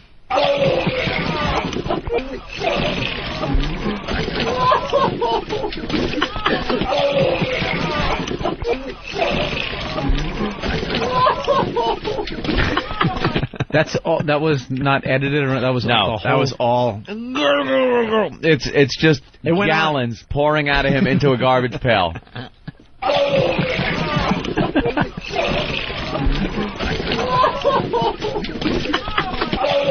That's my favorite. I love that. I love the Anthony laughing that. It's like a sick Popeye. It's so there's something about puking. It's just makes me laugh. It was, and he continued to puke, but that was the best clip we got out of it. He must have puked for like 15 minutes, just over and over and over again until he got it all out. On the line, the reigning champ, Pat from Menaki. Pat. There he is. Morning, fellas. What's up, Pat? Pat? 'Tis the season. Ha ha ha! Look what a jolly guy he is. And Pat, would you compete this year? I sure would. That's what I drank those 35 extra shots for. 35 extra. What was your extra final shots. tally? How many shots did you do? I don't know. I've been training for my competitive eating endeavors. So, no, I mean last year. How many did you end up doing? Oh, I did 140 ounces. But how many shots was that? Was that 70? Oh, that was 70, yeah. Okay. Yeah, because they were 2 ounce shots, right? So it was 70 shots. Second place did like 34. Yeah. No one's going to be Should a Pat. diabetic be a competitive eater, by the way? Why not? Pat? Well, I take care of that at the end of the contest there. What, you puke it up? Oh, not at the meeting. No, they're just, it's only a 10-minute contest, and I don't eat like a day before, and I don't eat like the day after. Oh, okay, so it kind of equals so it out. kind of averages out, yeah. So there's no shock to your system there. You're not going through any sort of extremes with your body. Bill, shut up. Don't ruin it. We don't care. All we care is that he comes in for the second annual eggnog drinking contest. It's not a contest without Pat. Gurgle, gurgle. And I don't think there's a man alive that could beat Pat this year. There's no way. There's no way that you can beat 70. There's no way. Pat could have kept going. We just said, all right, this is getting boring. Let's keep it. Let's just go to 70. Dude, he was a rookie, though. I was pretty much at my limits. I was ready to burst. You were a rookie back then. Now you're a pro. I think you're going to do better than you did last year. I'm betting Pat. Actually, let me think. 70 shots last time. What's the betting line right here? 30 more. Because I think it'll crack 100. Opie's good at encouraging me. 56. Yeah. That's a weird number. All right. Do you think you could? Do you think you could break 100 shots this year? Never know. That's when the incentives in your contract kick in. That's like making the all-star team. The bonuses. You know, yesterday we threw this thing together as a goof. This year we got to go all out. We have to. Betting line, everything. Division. Not even just a betting line, and maybe take this on the road. Maybe to a small arena. In front of the Directors Guild? Maybe just, yeah, exactly. Can you imagine? Across the street? Maybe just I don't know, maybe just a small room. How funny would it be to just set up the contest there? Set it up right in front on the sidewalk, and just, across the street, we announce it out the window, and just have people puking on the sidewalk. That could be or really if he pukes somewhere else. You got the guy who comes in second has to take the bucket of puke and go over there and knock on the door, and as the guy looks, you just throw it. You do that Cool Hand Luke challenge with the hard-boiled eggs? Yep. Yeah. Get mad at them eggs. Yeah, no, that's the eggnog thing. But I think we should find maybe a small club to do this in, and just invite maybe 20, 25 listeners. A very special ticket, Anthony. And then we'll see what happens next year. Maybe we expand it a little bit, no? Yeah. Why not? Sounds good. Instead of just having it in the studio. All right, Pat, we're going to set this up in the very near future. We don't have enough. That's going to be great. We don't have enough puking on the show, Bill. Our greatest puking show ever was the one we did in Boston, by the way. The greatest ever. We had Super Bowl tickets. We had just the tickets. And where was the Super Bowl that year? New Orleans. Was it New Orleans? I think it was New Orleans. Ooh. Okay. And we didn't have a way for you to get there. And we were an East Coast. Just tickets. We were an East Coast show. So a winner was going to be from somewhere from Washington to Boston, let's say. They would have to find their own way. So it wasn't even that special of a prize, but we had 2 tickets to the Super Bowl, right? So we had, what was that one called? The Boston Clam Chowder. Yeah, the Boston, the New England Clam Chowder eating contest. Oh my God! Oh yeah, it was disgusting. Dude, it was horrific, and we didn't really figure it out ahead of time. Like we thought these guys could eat a few bowls each, no problem. So we're giving them a bowl of chowder filled right to the tippy top, brimming with goodness. And these people were bailing so fast it wasn't even funny. The puking that was going on that day, and then oh dude, it gets a lot better. So then we got a winner, and then we happened to have another pair of tickets. So then we started another contest where we got some volunteers from the people that were puking to re-enter the contest, and the new contest was to eat the puke. No. Oh, yeah. What was it, a spoonful each? Yeah. No. Yeah. Come on. No. A spoonful. A spoonful. And that is so fucking disgusting. So they went around the puke bucket. I forgot how many. Maybe 08virus.com could post a show so people could listen to this. And one by one they would take a scoop of the puke, and then they started puking more because of that. Yeah, they're puking more because they're eating puke. And I think if I remember... Did they realize the game was televised at that point? Yeah, this isn't an exclusive thing. You can actually see it. And if I remember correctly, they would have to take a spoonful of the puke, right? And then they would have to hold it in them for 2 minutes or something like that. And if they could hold it in them, it was like a sudden death type of competition. The first guy to hold it in them for 2 minutes got the tickets. Bill, you would see people all right, I'm good. I'm good. And they're just fighting it with every muscle in their body. And they're like, no, I'm good. And then you see their eyes watering. They're sweating and pale. And they start gulping. Dude, that is just like nasty. this. And then they would lose really it. Bad. Dude, and then the whole place would just start screaming oh my God. And then other people that are not even in the contest started puking. There was so much puking going on that day. And then finally someone kept it down for the time limit, and they won the other pair of tickets, man. It was unbelievable. It was hilarious. So, Pat. Yes. We're going to do the eggnog drinking contest. And we should do it soon. I'll be there. We should do it right after Thanksgiving, Anthony, because, to welcome in the Christmas season. Yeah. We should do that in early December.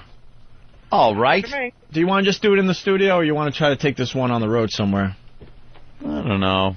I kind of like the studio. Yeah? Yeah. Yeah. The listeners are all involved. Well, that's boring, though. What? I want people puking in front of an audience. We'll invite people in. Hey, by that time, we should have all the cubicles cleared out. This place will be huge. Yeah, they can all sit there like they're witnessing an execution. No, the cubicles are going soon. Are they? Oh, yeah. Oh, yeah. Are they? Really? Oh, yeah. Ryan in Brooklyn. Yeah, I can beat that 9-toed diabetic freak. You think you could do 70 shots of eggnog? I could do 100 easy. Yeah. I'm not even a big boy. Talking cheap, faggot. Wow. Everybody thought they'd do a good job against Pat, and all of them failed miserably. I'll eat your 8th toe. We might have to have a preliminary round, because there's going to be a lot of all-talk type of people calling up. You want to weed out some of the people that are just going to puke right away? I don't know. Ryan? It's Brian, actually. Yeah, what's up? Oh, Brian, are you a big guy? I'm 225. 225? 5'11". 5'11". You would have to do 2 ounces of eggnog every single minute until you puke or not puke. Not a problem. For a little run now, I'll be even happier. All right, and we got to get some good prizes, maybe a MiFi and some other stuff, okay? Mm-hmm. All right, Ryan. Just keep close. We'll announce the details soon. And it's always the and then MiFi. just call back.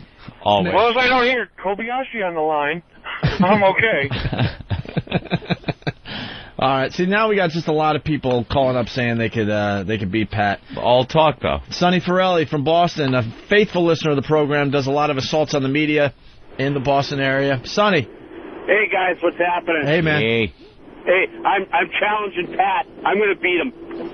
You really think you could do at least 70? Hey, I'm 280 at 5'11". Doesn't matter how big, how small you are. Doesn't matter. I've seen Pat in action. He's an animal. He was doing, when everyone was suffering, trying to get down, they would pick up the shot and have, I guess, a minute to down it before they have to do the next one. Yeah. And they would sit there struggling, trying, with 3 seconds left, barely getting the last bit down. Then they'd have to pick up the next shot and do that. And Pat is just, next one. Yeah. This is great, little beverage, like he's joking and just tossing him back like it was nothing. He was taunting the rest of the contestants. Psyching him out in his own bizarre way. Yummy! Because everyone, he's going, yummy. Oh, could I have another? And everyone else is just suffering on the brink of puking. And I mean everyone. They're sweating. There's not one guy that was even close to beating Pat. Yeah, no. I think I could do it. All right. All right, Sonny, we have your info? Oh, absolutely. All right, hold on, though. We're going to start getting contestants right now, just so we have a list. Yeah, but to keep it interesting, you got to get some guys who are going to puke early. You know what I mean? Yeah. Just to keep it going on. You know, there's always the early pukers. That's no problem. There's always early A lot of these guys pukers. don't know what they're getting themselves into. Last year, there was a few guys that were talking a lot of shit, and they were out after like 10 shots. They went down very early. 140 ounces. How many, is that like a... How many gallons? We tried figuring it out after the show and failed miserably, and it took about an hour for us to get 8 wrong answers. We're fucking retarded, and this is with calculators and everything else. Yeah, I don't know any of that. How many? Yeah, what is a pint and There's an a ounce? pint, there's 16 ounces in a pint. How many pints in a quart? And then there's 4 Yeah, it was quarts like in a gallon. We're How many pints are in a quart? Dude, that's 386 gallons. I think that's a half a quart. It's an astronomical unit. All right. Let's say hi to Joe in Queens. Joe was in the contest last year. About a gallon with Pat. and a half, maybe? Hey, what's up, boys? Hey. Yeah, I was in the contest last year. I was in the ugly brown sweater, and I remember it's not just the eggnog, but the fact that getting there about 4 in the morning, waiting online, then starting the contest, then if you don't puke, you have the shakes and the yellow shits for the next 4 days. It is just the most grueling thing in the world. shits. It's the most grueling thing in the world. That's a quote from Joe. Well, these athletes are used to that. Oh, it is awful. No one's beating Pat. I mean, when we were I can confirm the yellow smoothie shits. Thank God you can confirm that. Yeah, it's really bad. Just in case you thought Joe was lying. Awful. Pat has confirmed it. Goddamn, Pat. Not just that, now then you have to deal with whoever else was puking. I wound up on, I think, the 5th or 6th. But the smell in the studio from everyone else puking. Yeah, because it's just a couple of garbage pails that are sitting there open, and when people start puking, the wafting smell of vomit fills the studio, and it starts making people on the brink. Yeah, people that are on the brink. In charge of the garbage pails, I believe. Yeah. Yeah, I thought I was going to be able to do pretty well, but, you know, after each minute, you know, the first 5, actually the first 10 were going down pretty easy, and I was like, oh, this is nice. By about 15 or 20, forget it. Yeah, you and then just shot a minute, it's easy. Oh, yeah, but then I remember there was the one guy next to me who got it down right before Anthony hit the bell. He got it around 59 seconds. He's like, oh, good, down? Good, go again. And that guy did about a half a sip, and he was done. And then watching in awe as Pat just kept going and going and going. I don't know how... He's like, oh, I'm thirsty today, I guess, huh? Taunting. My victory lap. It's like Jackie Gleason in the beginning of The Hustler. Yeah. Paul Newman's nodding off, and he's all fresh. And that's so Pat, I take my hat off to you, and let's see if you can hit triple digits this time. But thank you. All right, and that's what made Pat a star on this program. Yes, it is. But boys, if I can't do it, is there a chance that I can just watch from the studio? I think we should have a former contender able to watch. Yeah, of course. We'll figure it out. All right, thank you very much. Maybe we could push these cubicles back a little bit and have a little studio audience. I just love the whole idea of shit-talking as you're drinking eggnog instead of like the sports. Like, you can't cover me, motherfucker. It's like, yummy. Yummy, delicious. I'll have another. And that's just as defeating. Oh, it is. In that contest is some guy you just can't cover. Because people were looking over just going, there's no way I'm beating this guy. I am so ready to puke, and he is fresh as a daisy. Yummy. Let's go to Eric. Yummy. Eric? Hey, this is Eric from Wisconsin. I don't know if I could beat him, but I sure like to try it. I stand about 6'8", and I'm 726 pounds. From Grenoble, France? I'd like to know how I can get involved in this. I mean, wow, can you leave your house? Wait, how much do you weigh? 726 pounds was the last time I got weighed. You have to come. 26. How do you get around? We're gonna have a real contest this year, man. Where do you live? I live in Wisconsin, but I come to New York every week. We're gonna send a cargo plane out to get you.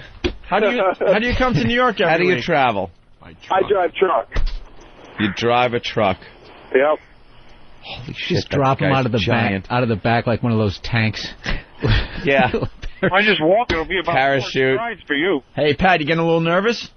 Nah. 780 pounds. How hard do they fall? He doesn't care. All right, hold on the line, Eric. That's a champion, Opie. Eric, we need you in this. Cool. All right, hold on. Now we're getting some real contestants. Pat, you had it too easy last year. Uh-oh. Well, those no IFOCE members come. I'll be okay. All right. Well, now everyone's calling up. We'll figure out other contestants. I like this Eric guy, 780 pounds. That's big. I think there's some potential there. Ooh. And we all want to see Pat lose this year. People are suggesting Big A. What would be his capacity? Think he'd be any good at that? He hasn't been good at anything else. He's not really good at anything. No. Doesn't have that champion spirit. No, not really. Like Pat does. No. Pat's got the confidence of Brad Pitt. Yeah, Pat's great. He really is great. He was And the looks of a tar pit. Oh! All right, Pat, stay close. We might have to get you back on the line when more contestants come forward. All right? All right. Sometimes he kind of says something that's a little bit funny, but his low self-esteem, he doesn't sell it. No, he doesn't sell it at all. He's just, well, what do you know? Yeah. Everyone has hated me so far in my life. I'll just throw this out and see if it sticks. That's the beauty of Pat. Gotta love him. That's the beauty of Pat. Okay. We're going to step aside for a little bit. Big A is here, and Big Rob. Gay? Big A. Oh, Big A. Big A. I thought Big Gay was here, and I was going to say, who's that? Big A.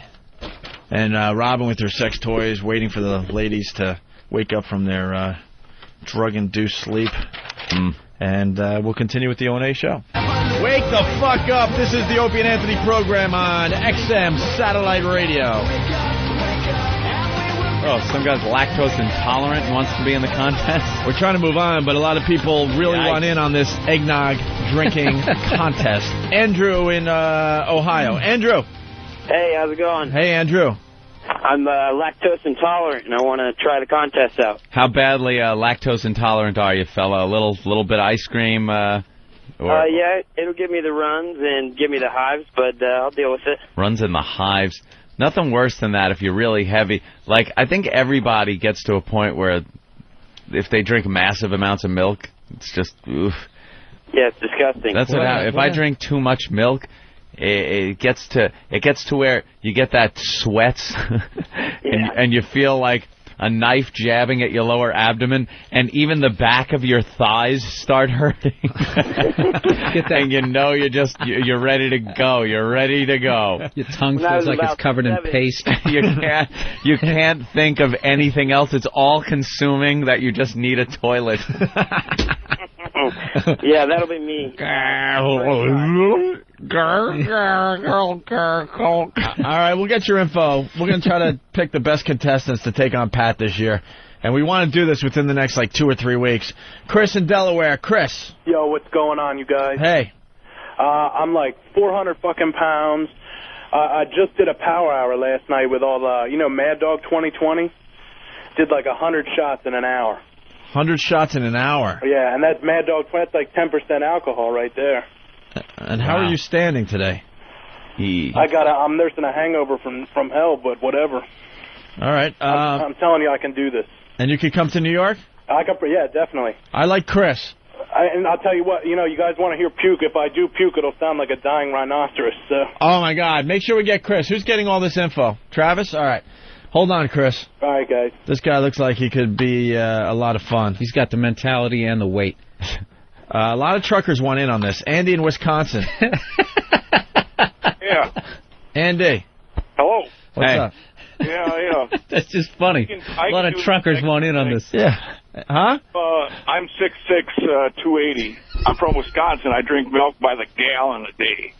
Oh, this guy might be a little tough. Now your eggnog's thicker. No, this is just a great way to see how out of shape this country is. All of a sudden you have this fucked up contest. Everybody wants to join in. Yeah, I'm 5'11", 460. I had 2 gallons of mint chocolate chip last night. I had a brain freeze, but whatever.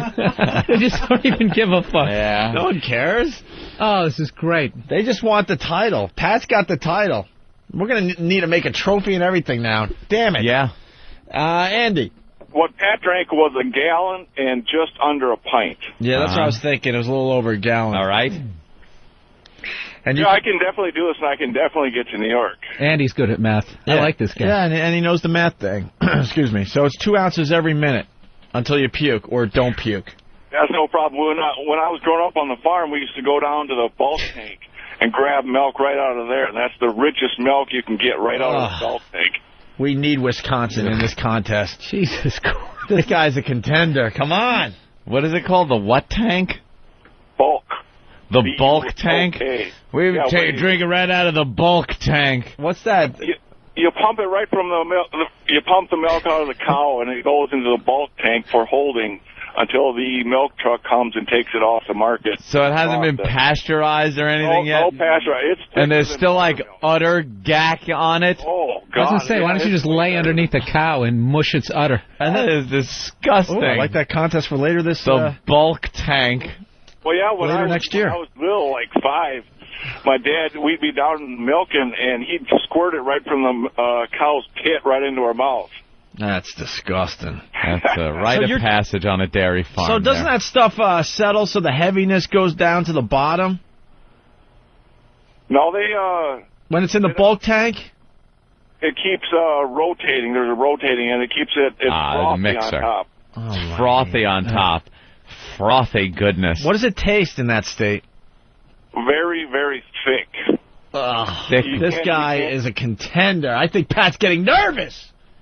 I need it run through all that sterilization process. I don't want to drink out of the bulk tank, my friend. We got real competitors this year. Yeah. The only time we've ever drinking out of a bulk tank was at Sam Adams when we went to the brewery. Oh, yeah. And we grabbed the hose that came right from the tank, and we're drinking out of a hose. We were drinking beer out of a fucking hose like it was water in the backyard coming out of a hose. I almost lost my esophagus, though, because they didn't tell us that it was going to come out really fast. It comes out like a rocket engine. Yeah. It's like, Jim Cook. What a drunk. We love him. Yeah. Andy, we like you. You can make it to New York for this? Today? No, not today. Not today, sir. We're going to get a date. We're going to look at the old Opie and Anthony calendar, and we'll figure this out. But definitely. We want to do this pretty much right after Thanksgiving, to get everyone into the Christmas spirit. Definitely, yeah. This guy could be a contender. A lot of milk. I like Andy. Drinks out of the bulk tank. I like it. All right, Andy, hold on. Yeah, he's old school. Yep. Yeah, get Andy. Another trucker wants in contest. Of course he does. Just trying to move around here. What's special about these guys? Do we know? They all just want in on contests. I need a little more info. Like that guy was special? He was special. The farm. And we lucked out by just, hitting that phone call. Want to try Mike in Michigan? These guys got to make sure they can make it to New York or the contest is going to be ruined. Mike? Yeah. Hey, you can make it to New York anytime? Anytime, just about anytime, yeah. I just need a date, some kind of date. I can schedule a load to New York. Schedule a load to New York. Mm-hmm. Where would you park the big rig? I don't know. Find some truck stop there. I've got both my stepdaughter's father lives there in Long Island. I can have him come pick me up and run me into the city, so. All right. So why should we have you in the contest? Because you got all these fat asses in the contest. You need some small guys. Said I can drink a lot of milk. I can hold a beer bong 40-ouncer without puking. Said, man, I can do it. I'm 5'11", about 155 pounds. I'll keep up with the fat asses. This guy could be an early puker. Yeah, I'm Plus, thinking... it's interesting, too. He's skinnier. Yeah, skinnier guy. You can't have a bunch of fat asses. It takes a lot. We had that last year, man. We had the thin guys last year. I think we want just big guys this year. I mean, somebody's got to be like the shit team in the league, All right, hold on, Mike. We'll get your info. You never know. All right. You got to convince us, though. This is a big contest. Yeah, you got to. I drink straight out of a grease trap. See, here's a guy that's going to explain why he should be in the contest. Brendan from New York. Hey, guys. How you doing? Go ahead. Well, I think, you're always looking for that token puke guy, right? Yeah. So, I can't really hold liquor. I don't drink, but I can puke pretty easily.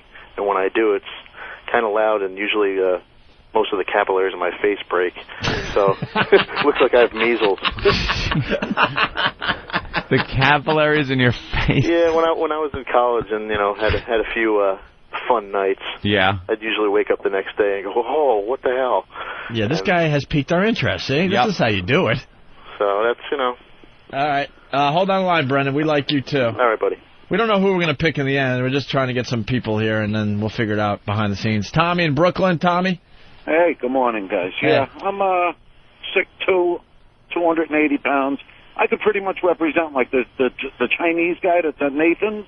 I'll be the smallest guy there. Well, you're 280 pounds, though. Well, look at it. You got 700 pounds, a 400-pounder. Pat from Munaki, I'm busy. Nah, you'd still be one of the fat fucks. You would still be one of the bigger ones. I'm not denying that. And you think you could do, I mean, last year Pat did 70 shots. I think I could turn it on. I'm a bottomless pit. Mm-hmm. All right. Hold on the line, Tommy. All right, that's it for now, I guess. Yeah, right? we'll take more as time goes on for the contest. We just got to figure out a day. We'll do that very soon. Something that's happening on 202 this weekend. Oh. It's the start of something.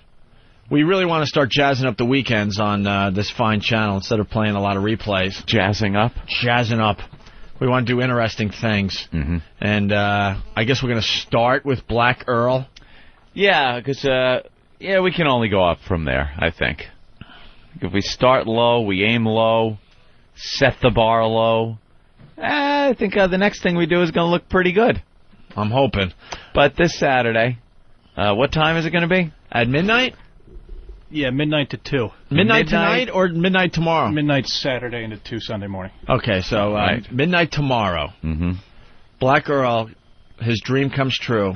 Here it is. He gets to do his Black Rock Coalition for 2 hours without us goofing on it. You've heard about this 202. For years, if you've been fans of the Opie and Anthony show. Black Earl's dream is to host his own show called the Black Rock Coalition. Sounds very militant, doesn't it? Whenever you put a coalition. Black Rock Coalition. And it's rock, but Opie, it's done by black artists. So it's not your normal, it's not hip-hop, not really. Is it R&B? I don't know. I think it's like hard rock. It's a little of everything, I guess. But done with by black artists. He said he'll play some Billy Preston. Yeah. Yeah, so basically I think what he's doing is anybody who isn't rapping and they're black. Yeah. Right. That's pretty much they're black part rock. Of the coalition. And it's not funk, I guess. The Fifth Dimension. And is it true that Marilyn McCoo and Billy Davis Jr.? And is it true that you guys are going to be hanging out? Yeah, we'll be around. I heard that Nathaniel, Travis, Danny, Eric, maybe Derek, they're all just going to go to a bar tomorrow night and then come back just in time for the Black Rock Coalition show. Oh, the bar part is a very good idea. Yeah. Then you'll be all hammered. Do we have a way of recording the phone calls off air? Like, because a lot of people are going to be reacting to this show. Uh-huh. I don't know how many calls Earl's going to be taking. I don't even know if he's capable of taking a live phone call. Oh, so you want to take the calls. Yeah, like if you have Nathaniel or someone else in another studio and they see the same phone screen, where you guys could actually tape the phone Tape calls. like what the phone screener can hear. So we can play this on Monday on our show. Because there's going to be a lot of interesting comments about this show. Ramon! And we don't want Earl editing the phone calls and just picking the ones that are very favorable. Mm-hmm. We're getting a preliminary yes on that. We could do that? Yeah. You know what I'm looking for, right? Yeah, Mars said yeah. All right, so you guys go somewhere else. You'll see the calls coming in like crazy, and you record them, and then I want a nice montage of some of the phone calls that come in during his show. All right. And then we'll have some fun with that on Monday. Mm-hmm. All right, but these guys took it upon themselves to make sweepers for Black that's nice. Black Earl's Black Rock Coalition show that will be on 202 tomorrow night at midnight, East Coast that's time. Very nice of you guys supporting Earl like this. Well, give him a little production, because he's probably busy himself just trying to get the show together. Right. We're on the same team. Can we get Earl on the phone, by the way, if possible? You want to hear some of the sweepers? We're on the same team. Yeah, he's a sarcastic son of a bitch. That's why we love him. Yeah. Let's get Earl on the phone, and here's some of the sweepers you guys came up with for Earl. Earl. It's the Black Rock Coalition with Black Earl Douglas. He's black. Black. Well, he is. It's accurate, if nothing else. All right. That's good. Earl, very busy. He's got Ron and Fez's show to produce, and now he's producing his own program for Saturday night. Yeah. Wow. Attempting to be a radio star himself. Here's another sweeper the boys came up with. It's the Black Rock Coalition. Yay. Wow, that's black. Here it comes, kids. Hold on to your hats. So you're concentrating more on the black than the rock part of this, but Earl does dress all in black. Did you guys get drunk after we left yesterday? No, this is just, I guess, late afternoon punchiness. You're listening to the first and last Black Rock Coalition. I think Earl's going to use some of these. Yeah? Yeah. Yeah, I see him popping these in between a few artists. You're listening to the Black Rock Coalition with Black Earl Douglas, where you'll hear music from Fishbone, Living Color, Fishbone, and Seal. Turns out we can't record calls off air? No. Why? There's no setup for it, he said. There's no setup for it. Hold on. How do you screen phone calls? Danny, question? How do you screen the phone calls? Do you pick up an actual handset? Yeah. And like you would at home and go, hello, and the person on the phone goes, I'd like to talk about, and you hear them through your ear in the headset. Well, technically, we could do it. We could take one of those...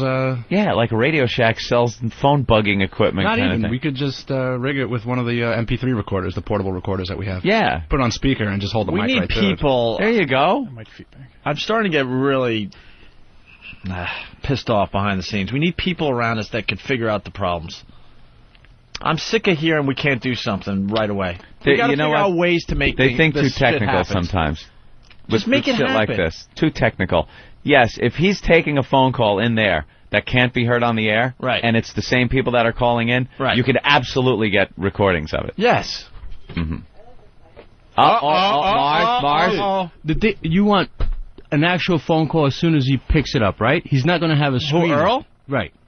Well, Earl's doing his show. I don't know what No, he's we doing. don't- so he we have won't no have idea a what Earl's screener. doing. We just want, so we could have some cool shit to play on Monday, we want our guys taking some of these phone calls, however we can make that happen, so we get recordings of that. He's going to have callers, and he's not going to have a screener. So he sees a call, he picks it up, and whatever that person says is going to be on the air. Why isn't he going to have a screener? Because he's going to do it at a compact studio. He's not doing the Black Rock Coalition from this studio? No, he's not. Why? Why not? It's easy out of that studio for one person to do the show. That's the colored studio. I didn't know this was a whites-only studio. Don't you see the sign over there? Colors That only. explains the fountain, the water fountain back there, and the restroom. Why is it All easier, right. though? This place has a microphone and two CD. Yeah, he's going to need someone in the producer side if he uses this. Yeah, but we got all our guys. That's all they're doing Saturday night is getting drunk and watching Earl fall flat on his face. Somebody can produce from that room. I'll keep it below a .0. But Yeah. isn't the Yeah. objective to get a call that's candid and without a call screener? Is that what you want to do? Yeah, but we don't want to miss out. Let's say Earl only takes 3 calls the entire He's not night. going to take a lot of calls. And the phones are lit up. And the phones are gonna We be want to hear crazy. what those people want to say. So we actually want the screening process to be recorded. That's pretty much the goal. Right. So somebody could call up and go, this fucking blows, and the screener can go, why does it suck? Maybe ask him a few questions about why he thinks it blows or it's great or whatever. It blows. And then hang up, but we'll have that recorded. If Earl doesn't take one call the whole night, it doesn't matter how many, calls are ringing here live. We need the screener, one of our guys, to be able to plunk those down and ask see what the we get. guys a few questions. Right. Is that Yeah. possible? Yes, if we do it out of this studio. Yeah, we should do Then it out we of the should. studio. Earl deserves the white studio. Who wants to volunteer to, help out Earl? I'll raise my hand. I don't mean it, and I won't, but I'll raise my hand, too. And I'll follow Anthony's example like a sheep. Yeah, one of our guys will help out, because it would make for great radio on Monday. Okay, we'll figure it out. All right, thank you, Mars. I appreciate it. All right, there you go. We'll figure it out. Sober. Also, you can use the FU line with your comments. Oh, that's good. So at least we're guaranteed to get some stuff. So when Earl's doing his Black Rock Coalition tomorrow night at midnight on this fine channel, it's a 2-hour show featuring black artists, you could comment by calling up the FU line. How's that? Earl's like the Rosa Parks of the studios. They want to put him in the little one? No. No, I say. He's sitting in Opie's chair. The whitest guy in the whole room. He refused to give it up to a white DJ. Right. He can sit in my chair. This is famous. Well, Eric, make sure you throw the chair away Sunday. Black Earl Douglas with the Black Rock Coalition. The music, so rockin', so black. Black as melted midnight. Hello, this is Earl. Melted midnight. You guys are killing him, man. That is black. Isn't it? He's taking this very serious. He is. This is years in the making, people. I can't stress to you enough how long this has been Earl's dream. He brought it up to everybody over at WNEW, and I mean everybody, from the lowly intern to the top dog at the time, Ken Stevens, the general manager, and everyone in between, everyone on the air. This project is his baby, his dream, and he comes here, and he's finally he is going to get to put it on the air. It's a feel-good story. It certainly is. A man in his dream. Yep. Oh, it's not coming true. It's not going to feel good on Monday. You're listening to the very last Black Rock Coalition. Hello, this is Earl. XM202. You know, I love Earl. Almost like a brother, but man, this is like a brother or like a brother? Like a brother. Like a brother. But I got to tell you, I've heard a lot of ideas in my time. This is the worst radio idea ever. It has to be said. There's just not enough black artists. It's so niche. It's so niche that even XM won't touch it. Right. On the bright side, he's really sticking with it. Oh, yeah. Yeah. That's drive, determination. Can I do the White Rapper Coalition? Yeah. Program after that. Feel free. Eminem. And Snow. Vanilla Ice. Snow. Yeah. Beastie Boys. Beastie Boys. You have more artists to choose from than Earl does. And that's he said Marky Mark. Well, he's almost. Marky Mark, Funky Bunch. Wow, that's about it. You make a great comparison, though, Bill. White Rap Coalition. We should do that, man, as a goof. You want to do it? How funny would that be? And ELO loves it, and it takes off. Then I got to host that. Oh, my God. That garbage. Stole it from Earl. The Black Rock Coalition. So blind people can hate them, too. No, you didn't. All right, well. So those are some first thoughts. They're calling him the Black Rudy. The movie Rudy. He's getting one shot to go out there and show what he's got.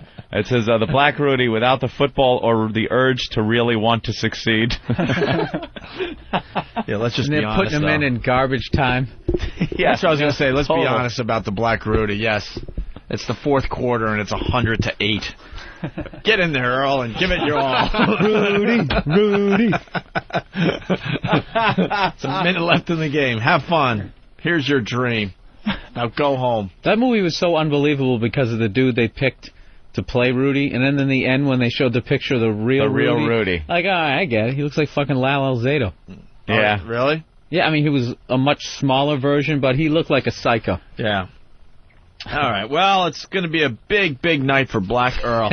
But it's the start of something new for the Opie and Anthony channel here. If this doesn't work out, Earl is going to try his jump to conclusions mat that he puts on the floor for those Office Space fans out there. Yeah. It's jump to conclusion. You put a bunch of conclusions on a mat, and you jump to them. It's a worse idea than the jump to conclusions mat. Well, we should do one of these ideas a week. So we got Black Girl and the Black Rock Coalition this weekend on 202. And don't forget the rapping grandma. Tomorrow night. Could play her, too. From a Wedding Singer. Oh, yeah, very good. And 400 other movies. 400,000 other movies where white granny raps. Yeah. Let's start thinking about what we want to do next weekend on the channel. Mm-hmm. Maybe one of the pests should get a show for 2 hours. A pest. If you guys got a good idea, give us a call, and we'll just throw you on the air. Gotta have an idea, though. Yeah, you gotta have a good idea, and we'll throw you on the air next weekend. No problem, for 2 hours. This channel will be yours for 2 hours. The Pests have been doing such a great job for us behind the scenes. I think the Pests deserve time on this channel. I think there's so many people on the message board that really seem to know radio, know how to do it so well. they remind us on a daily basis how we should be doing it, that they'd probably do a great job coming in here and doing radio. And Danny will be here to board up. Well, I was thinking the Than and Dan show. Than and Dan show. Well, the name itself, you'd get jobs all over the country with that. Uh-oh. Are there... Sorry, I see Opie looking. Would it be Than and Dan or Dan and Than? I don't think it's first. Hooray for that idea button. I'm not doing anything over here. Hooray for that idea. I don't think you have any of those. Hooray for that idea. Who would get top billing? Is it Than and Dan or Dan and Than? Probably me. Why? Because I'm me. Sorry. Because you got the unusual name, that's all. More radio experience? Yes, I do. All right, that's usually the criteria. No, the You unusual... got serious there, you hear that? No, the Yes, unusual... I do. Yes, I the do. unusual name goes first, that's all. That's all that's about. Yeah, it doesn't mean anyone's and Dan. better than the other person. What was that great story that your old PD, about your old PD at the Bone? Oh, yeah.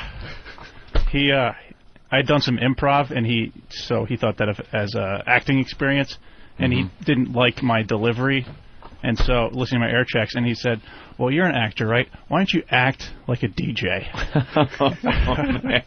And where's that guy today?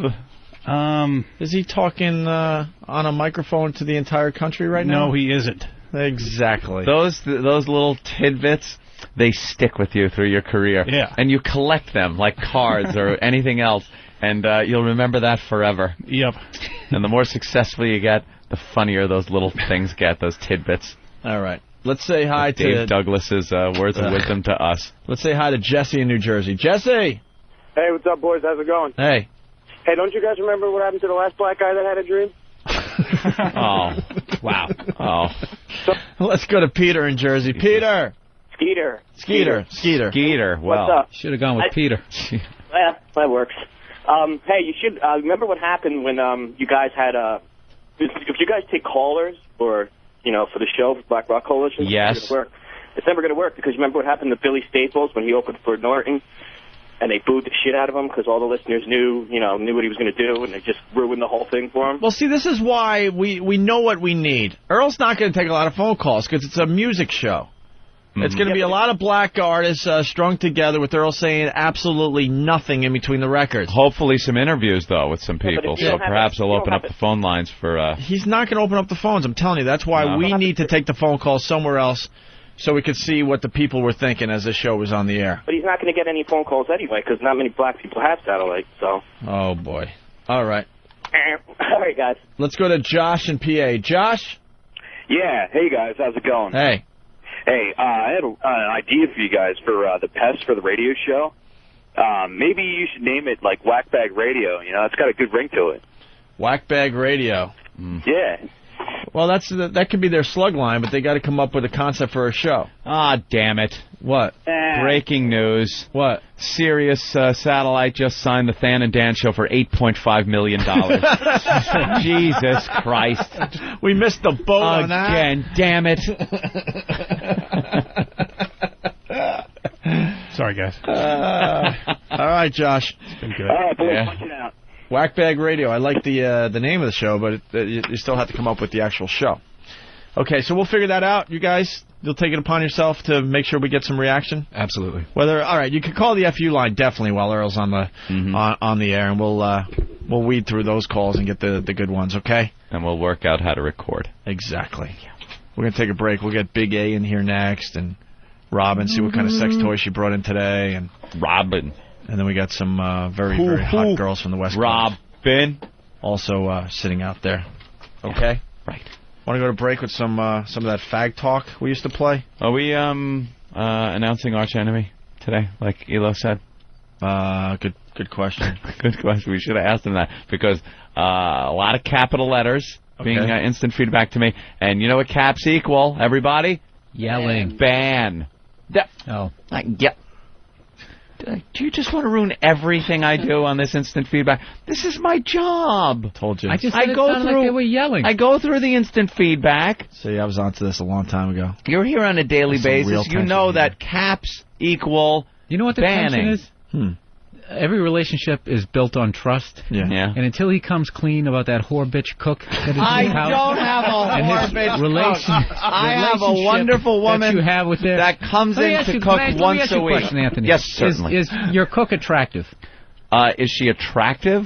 She's not. the time. I will tell you something. She is not my type. Not She in my shape? type. In shape, sure. So she's in shape. She has a vagina. She can cook. She's in your house. You want to fuck her. Not my type. Maybe you haven't, but you want to. No. Not at all. Never thought about it? Let me tell you never something. Never entertained as she's sitting there cooking your stew? I would be the big completely wooden honest. spoon, And I will be completely honest. bending her over the range. She is not my type, and not once have I fantasized or even had a passing thought. You never thought of any type of finger blasting her on the Davenport? I've got to order a Davenport first to even start fantasizing about anything happening on the Davenport. Nothing ever has even entered my mind. Never? No scenarios of, where's the ladle? Oh, I think it's up in the attic. No. Let's go out there. First of all, who keeps their ladles in the attic? Bill, that's ridiculous. You got to get her somewhere where they can't hear the moans. There will be no moans. She's a married woman to Even a police better. officer. Makes it dirty. Mind you. And she's a fine woman, not my type. You sound like Eric Logan right now. What, being diplomatic? She's a fine woman. She is a fine woman. My type are girls that could be mistaken for school children. I'm not getting involved with this Or tension that you sometimes guys school obviously children. have. You don't. There's a tension there, and I'm trying to stay out of this one.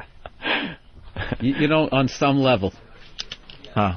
Just think what's so obviously the man is in sweats every morning when he comes in. He's so banging. Thinking about What, me? I was just reading more instant feedback. I thought you guys had moved on. All right, we're going to take a break. We're going to break. I thought we gave away these tickets. What are they? The Disturbed tickets? Disturbed. Yeah, COC. Let's check into Jägermeister. this. I may be wrong, but I know we gave away tickets yesterday. Maybe we have more to give away. I don't know. Why don't we go to break with this thing, and we'll figure it all out next, okay? Check out this. This program funded by the British Arts Foundation.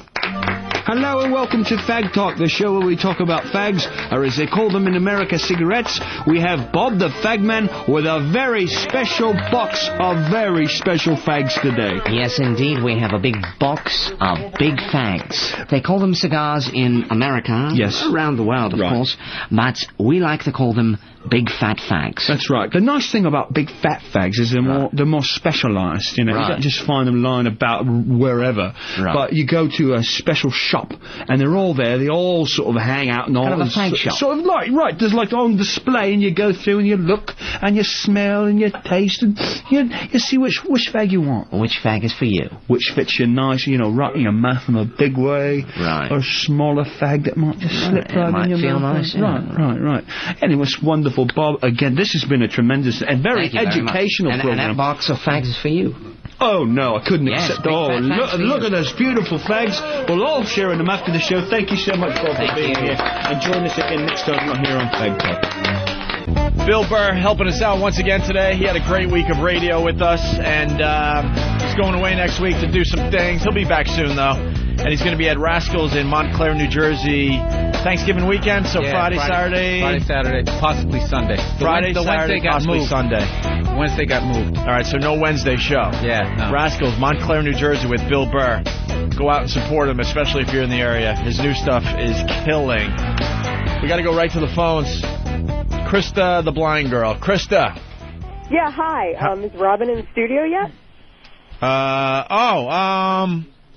No, she's just kind of hanging outside the studio right now. Okay, because I had this idea for a thing to do on the air. I've been having problems. Hold on a minute. The girl's going to foul up our Opie and Anthony banner? How many of those do we have? How many of those do we have there, Steve? We got a big roll of those Opie and Anthony banners. Oh, we do? Yeah. 3 big rolls of them. 3 big rolls. Well, she says she could go about 15 feet, so... Wow. My God. Wait, what's going on today? Opie, we have a squirter. You know what a squirter is? That sounds like a shooter. It's a yeah. Come on. It's a girl that... That is the gayest ring ever. Do you hear that? Yeah, we hear it every time Steve comes in, and the people in the production studio call him. Travis. Wait, we got a girl to do what? She's a squirter. When she's, when she's ejaculating, it actually flies out. This one actually squirts. Flower actually has done it 15 feet. 15 feet? She just told me. I said, how big of a mess is this going to make? Can she control how far it goes? Gonna have to ask her. I don't know. Was there some guy with like a lab coat and some sort of measuring stick? That's a really good question. Radar. Safety goggles. Some kind of Probably laser measurement. All right, we got Big A here. Can she try to hit Big A in the face? That's exactly what we were trying to figure out. Oh, wow. He said he's up for it. As long as Big A doesn't touch them, that was the one warning I got from the girls. Please don't let him touch us. Oh, yeah. But we'll hit him in the face. He hears that a lot. These girls will do anything on film, but they're scared that Big A might touch them. Yeah. Isn't that great? Can we paint like a bullseye on Big A's face? Yeah, that's kind of where we were going with it, yeah. All right. Big A, would you go for a bullseye on your face? With the mouth being ground zero? Here's another thing that would be perfect for the iPod download idea. Well, we got to find representation that has a creative mind that could come up with this stuff for us.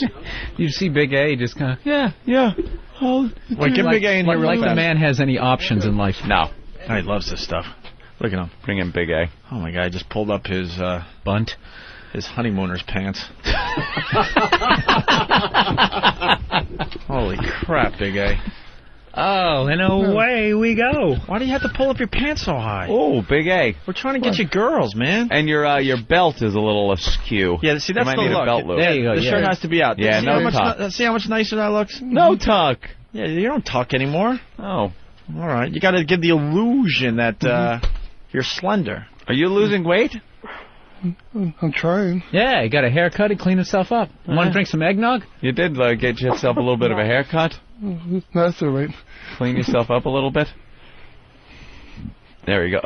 Hawk positioning him. Why are you positioning him? Hold on a minute. What does your hat say? We got so much going on. Krista, hold on a second, okay? Okay. We're definitely going to go to you, and we're going to help you out today, but we have a big star on the line. It's Clay. Hey, good morning, guys. It's Clay from The Apprentice. You got kicked off last night. Oh, no, I didn't get kicked off, buddies. I got fired. You got fired. You got kicked off, buddy. Exactly. Or some of my friends say I got effed last night. So. Effed? Yeah. We like to you say don't think fucked. it was legit? You say effed, we say fucked. Well, yeah. you know, I try not to say that word on anything that's going to broadcast out to the whole world. Well, it's XM Satellite Radio. That's one of the perks we got here on satellite. No regulations. So, what did you think about last night's episode, guys? It was all right. Yeah. Our company was featured prominently, and that was exciting for all of us. Our boss, Eric Logan, did a great job. Uh-oh. You don't like the ELO, though, right? No, actually, he did a great job. I actually love the XM stuff.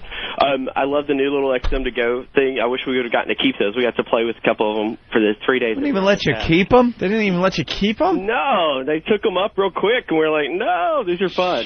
Yeah, so, it's going to be the item this Christmas season. You watch. I think so. I think it's going to be the replacement. If it was a little bit smaller and the earphones were more comfortable, it'd be the replacement for the iPod. Did you think Eric Logan was cute? You know, at first I did, but, you know, he's a little old for me, so. Old? Yeah. And, you know, I was just listening to y'all's show a little bit. Is this Queer Eye for the Straight Guy or a talk radio show host? It can drift into a different... Explain that. Well, y'all were giving this guy fashion tips, going tucked, untucked, put your hair back. Oh, if you saw him, the guy's a fat slob. We were joking. Well, maybe this guy has... We can't help this guy. Well, maybe you should send him to Jenny Craig instead. No, we're going to have a girl that can squirt her own orgasm. Hack reference. 15 feet. And going to squirt him right in the face. Yeah, this guy's going to get squirted in the face, yes, from a porn star, a hot porn star. You know, I would really take a heavy bath after that. Yeah. Yeah, not my thing. Now, I watched you get the boot there last night. Did you watch the whole show? Yes. Great. Have you watched all the shows this season? Opie? Most of them, yeah. Most of them? Of course. Well, you don't come across too well in the show there, Clay. Well, editing, you know, is a bitch. I mean, everyone blames it on the editing now. I'm not going to go there. I'm not going to go there because, you know, what it is what it is. You say what you can say, whether they twist your words around or not. You still said it, or it was still said at different times.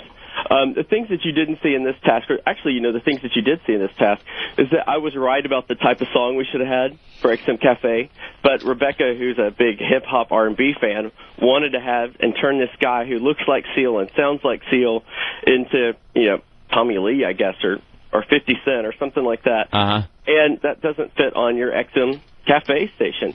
So regardless of what Randall did of putting the wrong station on there, it was about the artist in the end. And we were told, you know, you didn't use your artist to his fullest ability. And because of that, I got fired. But Clay, no one liked you on the show. Well, you know what? When you're the most creative person there and you speak your mind, you know, I like old Imus over on MSNBC. I'm going to say it like it is. And there's so many people that come on The Apprentice that don't work for themselves and are afraid to buck, I guess, the man. No. They're like, no, I can't go against the world. You know, I can't go, oh, I can't speak up and do it because they think, oh, well, the project manager is going to say this. We'll go along with the project manager so that if they fail, it's their butt down the drain. Do you think your alternative lifestyle might have played a part? You know, I never will know that because it was never said to my face. Yeah. They never showed any of it on camera. No. And so I'll really never know the answer to that question. Well, you came across very bitchy and needy. Well, that's all about, you know, that big E word, which we're not going to use. The E word, what's that? Estrogen? No, the whole editing word. So because, you know, when they're trying to make you look bad to build you up for failure or anything else that way, they've got to make everyone else look good. Kind of like on last week's task where it was for Star Wars. I got all the props in the boardroom from both Lucas Entertainment and from Best Buy, but they didn't show it. They both said, oh, we love Clay. He did such an amazing job. And then after the show was aired, I got all the people who helped us put together and design the actual unit itself send me emails going, we don't know why they let this Olive bitch take control and show that she had control. You're the one that had control the whole time. You did all the work. She was just in the way. Yeah. What do you think of the Trump? What do I think of the Trump? I think he's ultimately wants to be liked so much that he's willing to do whatever it takes to get that attention. That he, for some reason, he's attention starved. As much attention as he gets, it like feeds him, and he needs that. He's ultimately. That's weird coming from you because you sound like well, you look like you needed a lot of attention during the show. You think so? Oh my God, yeah. Well, didn't have to have attention. I just needed respect, and you know, I wanted people to listen to. Every time that I said something, I ended up being right. So you can't complain about that. All right. You like your experience on the show? The experience on the show was amazing. You know, I would change a couple of things, but for the most part, I would definitely do it again. All right. Anything so else? Would you ever try out yourself? What? Would you ever have the balls to try out yourself? Balls to try that show? No. Right. Why not? Because it's like business geeks. Well, why not? Marcus made it on there. Huh? Marcus made it on there. So?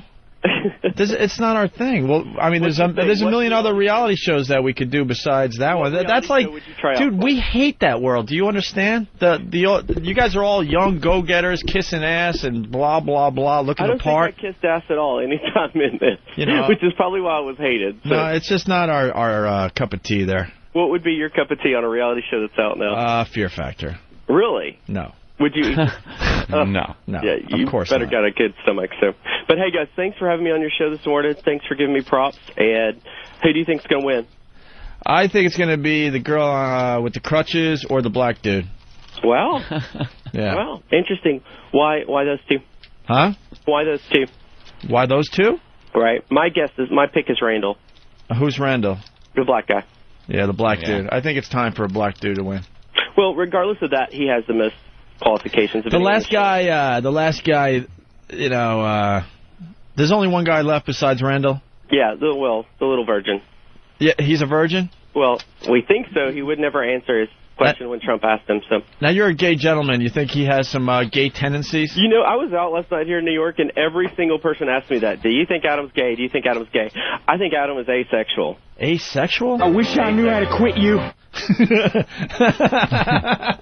Yeah. Asexual, huh? I think that he has been suppressed his whole life as far as that goes, that, you know, it's such a shun to think about and you can't talk about it, and that he has a clue of what he's going to do in that arena. So I think he'll figure it out. He seems like he's like 12 years old on that show.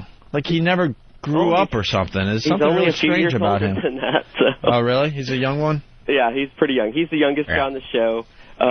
He's still in that age where you like to inflate everything and say you've done all this stuff that you haven't. So. All right, we're getting bored.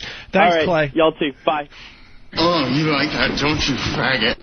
There goes I wish I knew how to quit you. He tried to wrap it up himself. Yeah, I heard somebody getting interviewed going, all right, guys, thanks for having me on. All right. Let's say hi to Krista again. Krista, the blind girl. Krista! Okay, I'm back now? Yes. There she is. So what can we do for you today? Okay, I wanted to know if Robin had any masturbation tips for me since my wrists have been hurting. And I was looking to see if I can get some toys or whatever, maybe have an orgasm on the air. How blind are you? Totally blind. Totally, like, blackness blind. Since when? Since birth. Since birth? Wow. So you have no idea. You have no concept of sight then. That's correct. Like, you don't even understand what sight means then. That's right. Right? You Yeah. think that. Don't know what anything looks like. Just close your eyes. Like and someone go. has to explain it. No how idea. how do they explain sight to you? They don't do a great job. You know, because there's people out there that, you know, they saw for a while and then they went blind, so they understand what sight is. But if you were born without ever seeing, that concept has still got to be a really strange thing to you. Yeah, I don't understand the concept. There's a lot of things I don't... Like when people talk about three-dimensional drawing and other types of artistic concepts, I have no idea what they're talking Fucking about. retarded, too? When you're touching stuff and they go, you could see this, but Jesus, teasing, of course. But wait, I guess your dreams would help you out, right? Don't you see in your dreams? No. I can't. How could I? That's not possible. She got no reference point. Oh, that's fucking dreams. creepy. Wait. Dreams are only what your mind kind of concocts during the night when you're asleep, but it's based on. How would you not know that? There are times. Shut up, Bill. There are times on this show where we learn something for the first time. Like I assumed all blind people that were born blind at least could see in their dreams. What reference point does your brain have to conjure up an image if you haven't seen it in when you're awake? All of a sudden, you're going to be asleep and you're going to know what things look like? All right, wait. So, hold on. We're going to get into some pot talk. We needed some good reefer now, because this is where we get to freak people out. Dude. Like, when you're dreaming, what do you see? You don't see, but what is your dreams then? Like auditory. Oh, fuck that. All right, now here's something. I know about mental images. You're able to conjure up images in your mind. Like anyone could shut their eyes and conjure up an image of something. No. Not an image. Yeah. Like if you tell me to imagine something like a ball, yeah, and it's in my hands, I'm imagining feeling it. Yeah, but you know what the shape is. Can you just like imagine seeing it? No. You can't visualize in your head a round or a spherical object. What's wrong with you? I don't understand that part of it. Like through vision is. You don't. I know you don't know what vision is, but just see it for God's sake. Use your mind's eye. My mind. I just can't get past the fact that even in dreams she's not seeing shit. It's just like a bunch of talk. That's hello. Hey, he's saying it's like listening to the radio. That's creepy AI Hey, stuff. You're being chased and you can't run fast. Your feet feel like cement, and there's bad guys chasing you. Oh my God. It's like I'm books actually, on tape moving for in her my dream. Dreams and You're what? Moving, running or whatever. You're running? Yeah, I've been running. And But what is it? Like you can't see You anything? bang into shit? Hit a wall? Yeah. No, that's the weird part. When in a dream, because dreams are so illogical, somehow I know where I'm going. That is strange. It is weird. I would think you at least have that. Dreams we get to see in your dreams. I'm a logical person. My dreams are really illogical. You don't miss it. Quickly, without any technical stuff, what happened? What's wrong with your peepers? No optic nerve or something? No retina. No retina? What the hell happened to your retina? It wasn't there. You just were born without a retina? It's genetic. Other people in your family got that? It's my parents are carriers. Great. Thanks, Mom and Pop. Don't you go. love that one? How long did it take them to figure out that you were blind? Were they like tossing you the ball in the backyard? And there are 100 guys at the bar, and Mom picked the one guy. The one guy, the no retina sperm guy. Right. Wow. Great. So, yeah, how old were you? Like, instantly did they say, uh-oh? A few months. A few months. Just crawling into the walls? They realized it when I wasn't following, like if somebody would make a funny face or try to be a clown, I wasn't following correctly. Honey, this kid fucking hates me. Yeah, won't smile or anything. Doesn't even look at me. Wow, no retina. They can't do a retinal transplant yet, huh? No. Pop them corneas in like nothing. What about a whole eyeball? Can't we work that out? Yeah, come on. Again, Let's go. it's the 21st century. Let's get going here. with this shit. We're working on 21st century rules. You're supposed to be able to, like, use that little salt and pepper shaker, Star Trek thing, wave it over your eyeballs, and you're seeing again. Yeah. There's retinas all over the place. Everyone that dies has a couple of retinas that worked. Can't just pop them in, replacement parts. I don't know. All right, wow, that would be you blind that long and all of a sudden you could see. Now that would freak you out, wouldn't it? First thing they show you is just some porno. It's porno, right. You'd be thrilled. Balls. That's the first thing somebody wants to see, porno. Are you Yeah. kidding? Hey, so what turns you on, Krista? What turns me on? You can't. A hot voice. Uh-huh. A smooth shirt. No, not a smooth shirt. Like sexy hands, you know. Sexy hands, the way some guy touches you. Right. There you go. The feel of corduroy. Do you get action? Do I get action? Yeah, where does a blind girl go to get laid? Well, I have a boyfriend. How did that happen? Is he the kid from Mask? She's blind, not dead. It's Rocky Dennis. Look, man. They're going on a trip. He's putting pins in the map. The reality is most guys are not searching out blind girls, though.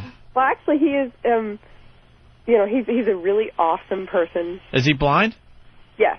Oh, he's blind, too. Holy See? crap. There you go. That is freaky. He's sniffing around like dogs before they have sex. Oh, my Gotta God. find that spot, right? Oh, God. So, I got to ask you a couple of questions. When did you lose your virginity? I'm not going to answer whether I've lost my virginity or not. Oh, okay. So you're a virgin. Still virgin. Well, let me ask you then, have you had any type of sexual contact with a guy? I'm going to leave that stuff up to your imagination. All right. I just want to know, like, the first time you grabbed a guy's junk, you know, were you surprised, shocked? Did it feel like a banana? You know, without seeing it first. Well, yeah, I kind of didn't / whichever, have a concept of what a penis would feel like. I even asked my teachers, you know, is there a 3-dimensional model I could see? Yeah, and your teacher zipped this fly down.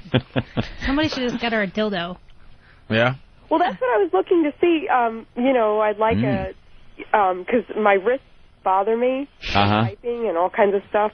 I got to, you know, go look at the Carpal Tunnel Association website and see what the hell I'm supposed to do. Weak wrist jeans, too. Send this woman dildos. It's because I will. Don't make I'll a send fucking her, maniac out of me. Absolutely. We'll send her one of the realistic The blind girl gets dildos. What I wanted is like a cyber skin, you know, dick.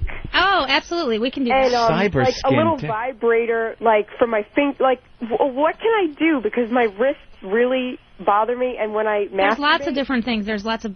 You can use bullets. Bullets are the best.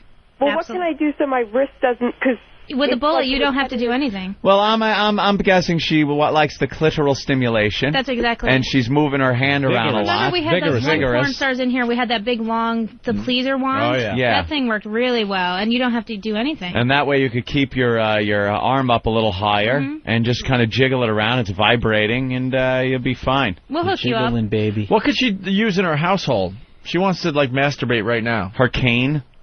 In her household? No. Oh God, that's awful. That's nasty. Who said cane? It wasn't me. Do you have a guide dog? No, I don't. Oh, damn! Because all you would need is a jar of peanut butter. Rub a little peanut butter. I knew you guys were. That worked. That'll work. Come on. Huh? So what are you saying? A little bestiality? It's not bestiality if you can't see. It's not bestiality if no one's looking. Right. Especially. Well, you want to like do something live on the air right now, Krista? I'll do an orgasm for you. A real one? A real one? Yeah, a real orgasm. Do you make yourself come easy? Yeah, I mean, it all depends. I mean... Is it going to fuck up your typing for the rest of the day? No, I'll be all right. Where are you? Oh, sorry. In my bed. Oh, okay. Are you sure? Oh, my God. Yeah. Is your room decorated? If my mom feels like putting something up or whatever. Well, what I want to do is I want to get some rock posters for my room. So at least it'll have something that I identify with. Like, I'm a big Disturbed fan. Yeah. Well, when Disturbed comes to New York, we'll figure out how to get you to the show.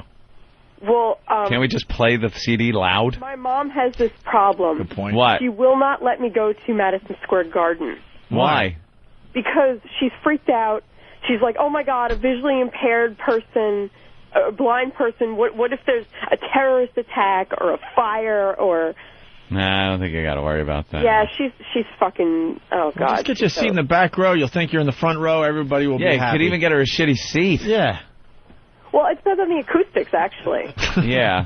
Well, it sounds great all over. And Tom in Illinois is saying that Krista's faking it. We know for a fact she's not, because you've called this show a bunch, right?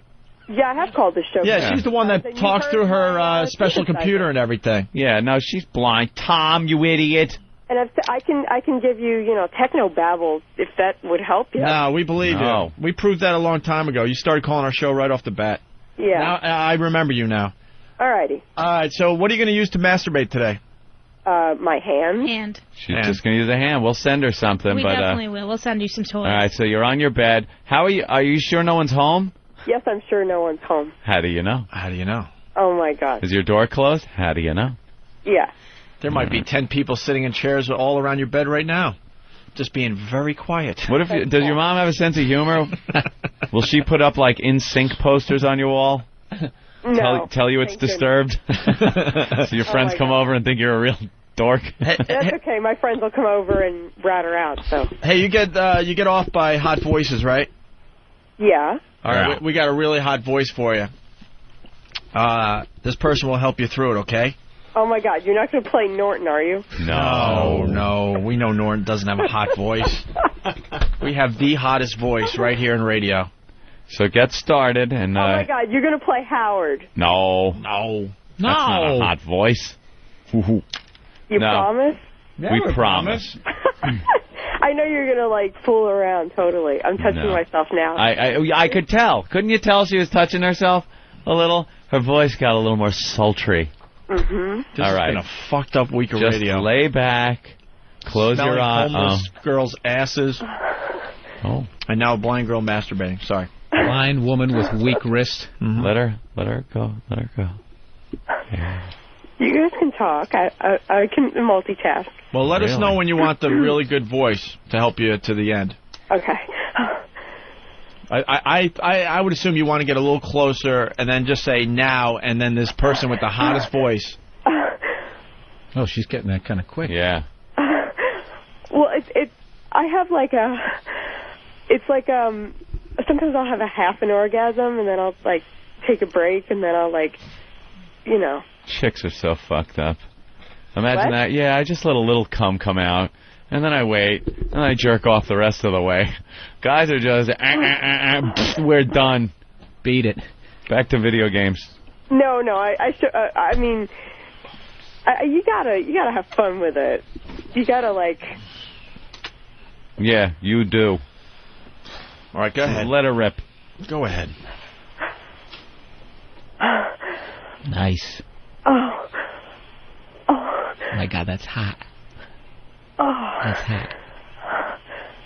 Oh. That's hot. Okay, you want to do the guy? Yeah, go ahead. Go ahead.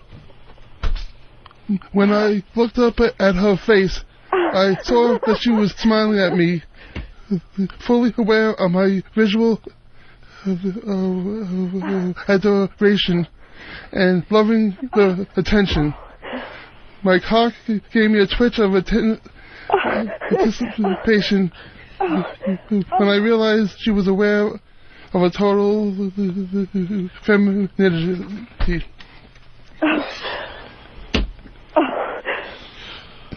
And of my full male appreciation of it. Okay, I'll admit it. I'm kind of a freak when it comes to French girls. I never had one before, but I collected magazines and videos featuring them and had an uncountable number of wonderful orgasms as I fantasize being with them, touching and kissing them, rubbing my cock all over their exotic mouths and between their marvelous tits and up into their hot pussies. On this particular night, as Marie stood by the table taking my order, I got the craziest urge to touch her naked legs, to slide my hand up between her precious thighs and feel the warmth of her.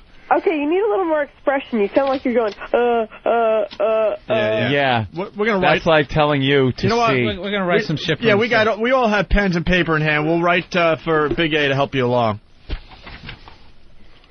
Okay, go back to doing what you're doing. Yeah, go ahead. You take care of yourself there. You were doing a good job.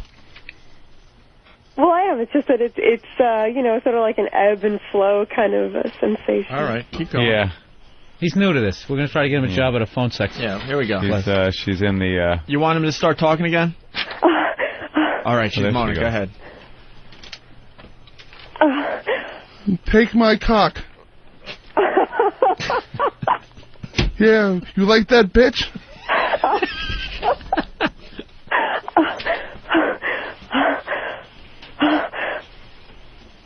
I wish I wouldn't have had such an awesome experience last night, because then maybe I would have been more on fire. But Oh, what happened last night? I just had a really, really, really amazing orgasm. All right, keep playing. Keep playing. We're writing our asses off here.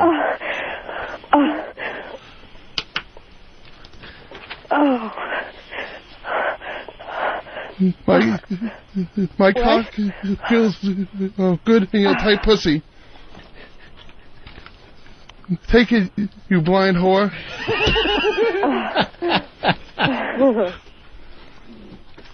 Flip over and I'll tool that ass.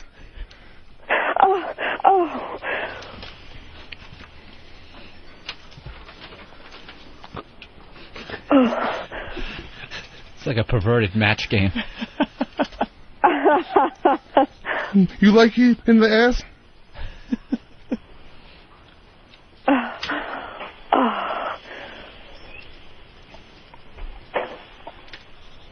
Work the shaft and the balls.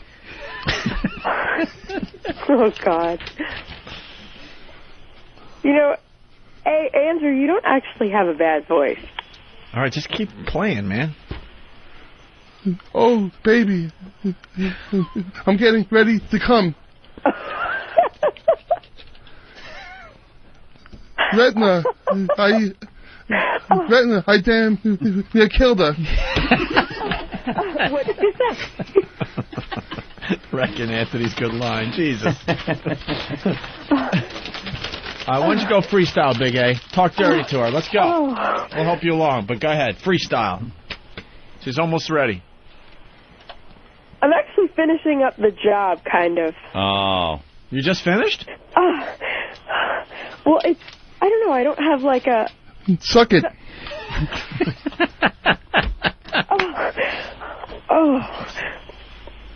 Suck it. Suck it harder. Suck it. I didn't think I had it. Suck it. I didn't think I had some more there. There we go. Oh, wow. That's what she needed. She needed somebody to take control. Keep saying it. Take control? How about blind whore. I don't know. How about I Shut tell your you what to face. do? All right, keep going. We got a couple more for him. Okay, why don't you rub my clitoris? Why don't you, say All right, something. Say Big, something hot. All right, here he goes. Big A's going to say something really hot. Suck it or... Oh, fuck your eye socket.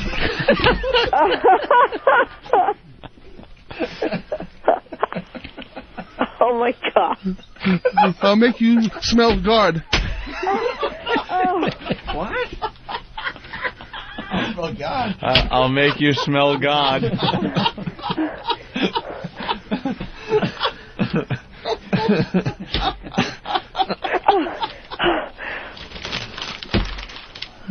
Bill Burr at Rascals in Montclair, New Jersey, November 2050.6. That's horrible. Visualize this. Oh, wow. Keep going. We got a couple more. We're finally getting warmed up.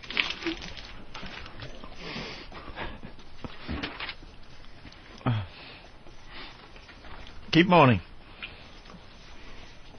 Can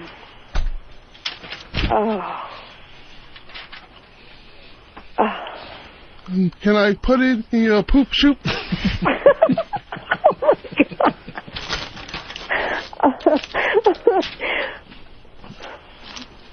Dot, dot, dot, dot. Dot, dot, dot, is that what you said? Yeah. It's a little braille toy. Would you fuck me? I'd fuck me.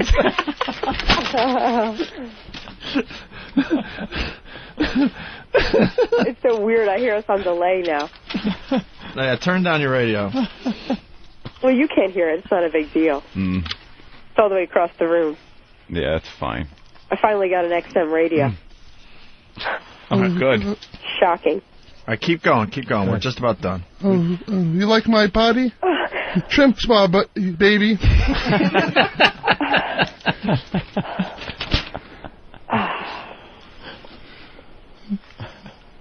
Ramon, fuck this blind whore. Oh my God! Come on. That's terrible. I'm gonna win MVP. I'm trying my ass off over here. That's pretty funny, though. Yeah. We're losing her. This is like MASH. Yeah, come on, we don't want to lose you. We're almost there. I can smell your cunt.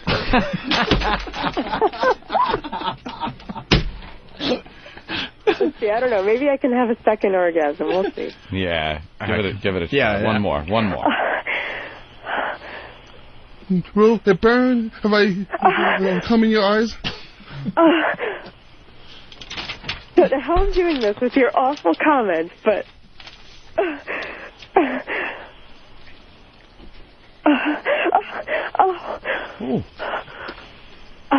Suck it.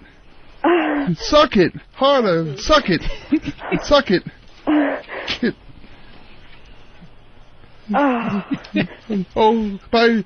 By the way, I have crabs.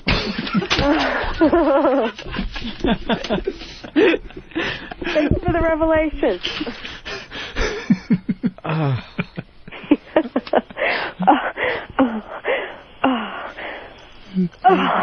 Pretend my cock is a lazy tool. LASIK. Jesus, a lazy tool. Oh my God. A lazy tool.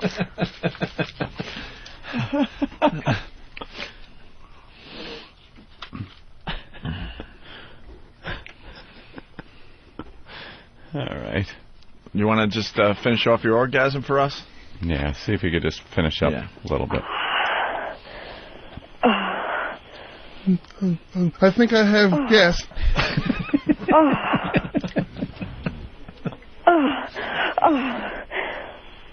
I got like the after effect going. Yeah. You can take it, you can take it from behind or on your side. Those are your only two choices.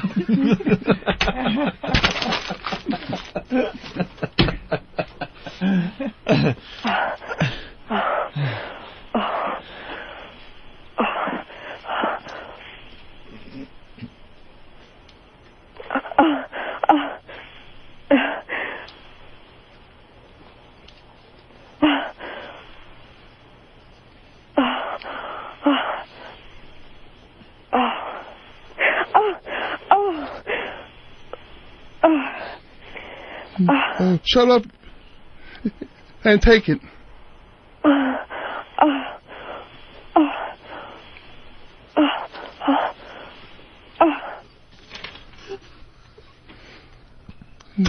Show me how you could suck a guy's cock. Black Rock Coalition on 202 Saturday at 12 a.m.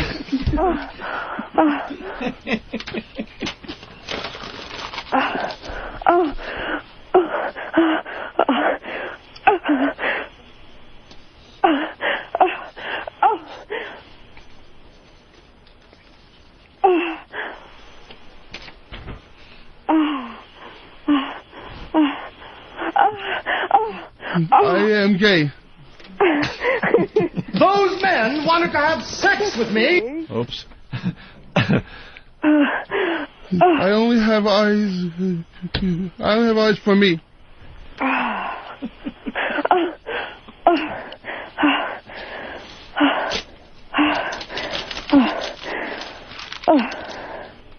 Show me how you suck a guy's cock. Oh my God, you are something else. No, you are. Wow, you've had a few orgasms there. Yeah. Huh? Krista? Seems to be able to put all that out of her mind. Krista? Yes? How many orgasms did you have? 3. Yeah?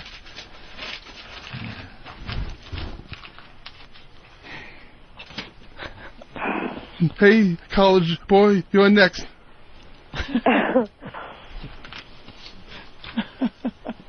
Nobody saw The Accused.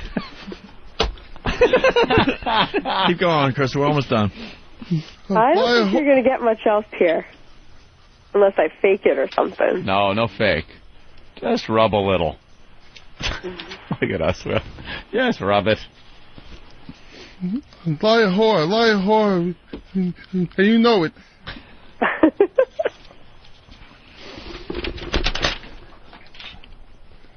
I want to know, who's coming up with these lines? Never mind. Never mind. It's a thankless job. Anthony? Everybody's chiming in. Oh, everybody's chiming in? Of course. Go ahead, just keep going. We're almost done. My cock is going to make you see God. Oh, never mind. That was actually good delivery on that. You almost got it, Tom. Yeah. All right. We're always looking for the big finish here. We're trying for the big finish. Yeah, that's the thing. I don't. It's like you had me finish the job. You know, you got the big finish before. Yeah. Yeah. All right. I wish I knew how to quit you.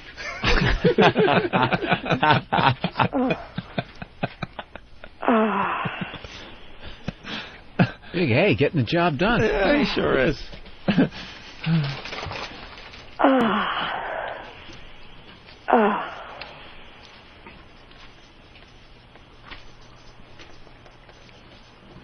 So is that all the instant feedback I hear rattling?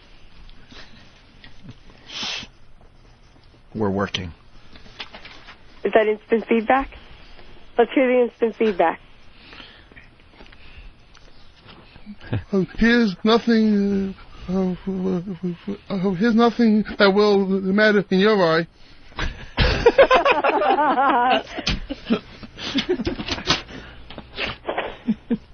Delivery is horrible on mine. That was funny, though. Gotta give it to you, Big A. It's not rape if you can't see. What? I didn't hear that one. That it's not rape if you can't see. Oh, my God.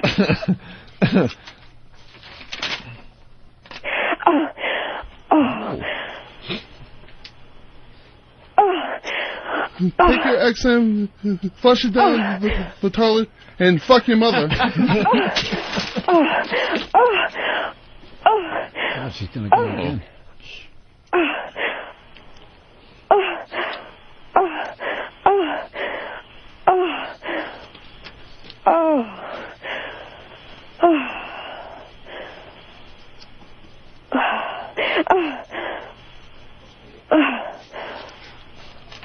I like a finger in my ass.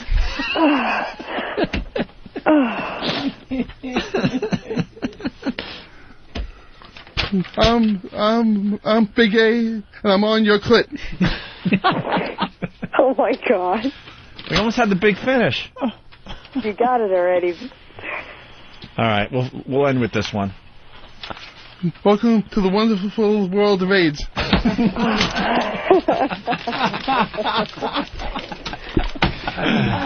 All right, Krista the blind girl, everyone. Yeah, Krista. Ooh, wow. She's still going. Yeah. Very nice. Like the after effect, you know. Actually, no, we don't. You just masturbate all day? What's that? You just masturbate all day? What else does she have to do? Opie. It's handy capable. All right, Krista, thank you so much. I go to school, you know. Well, actually, you know, we're actually doing women's sexuality. Opie. After all that, you don't just hang up on the girl. You're terrible.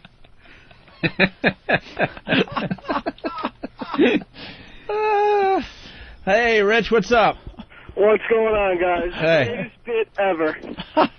Thank you very much. I'm cracking up over here. You seem to enjoy that one. Hard on or what? It was really funny. It was hot and funny. Yeah. All right, man. Let's say hi to Blaze. Blaze. Hey, you guys are fucking awesome, man. You guys saved my life. Yeah, why? I had fucking Stern fever, man, and XM202 was the vaccine, boys, I'm telling you. Yeah, fuck the Stern. There you go, my friend. It's the ONA virus that's spreading across America. Straight to XM, man. All right, For real. Thank you, sir. Let's say hi to Steve in Illinois. Steve.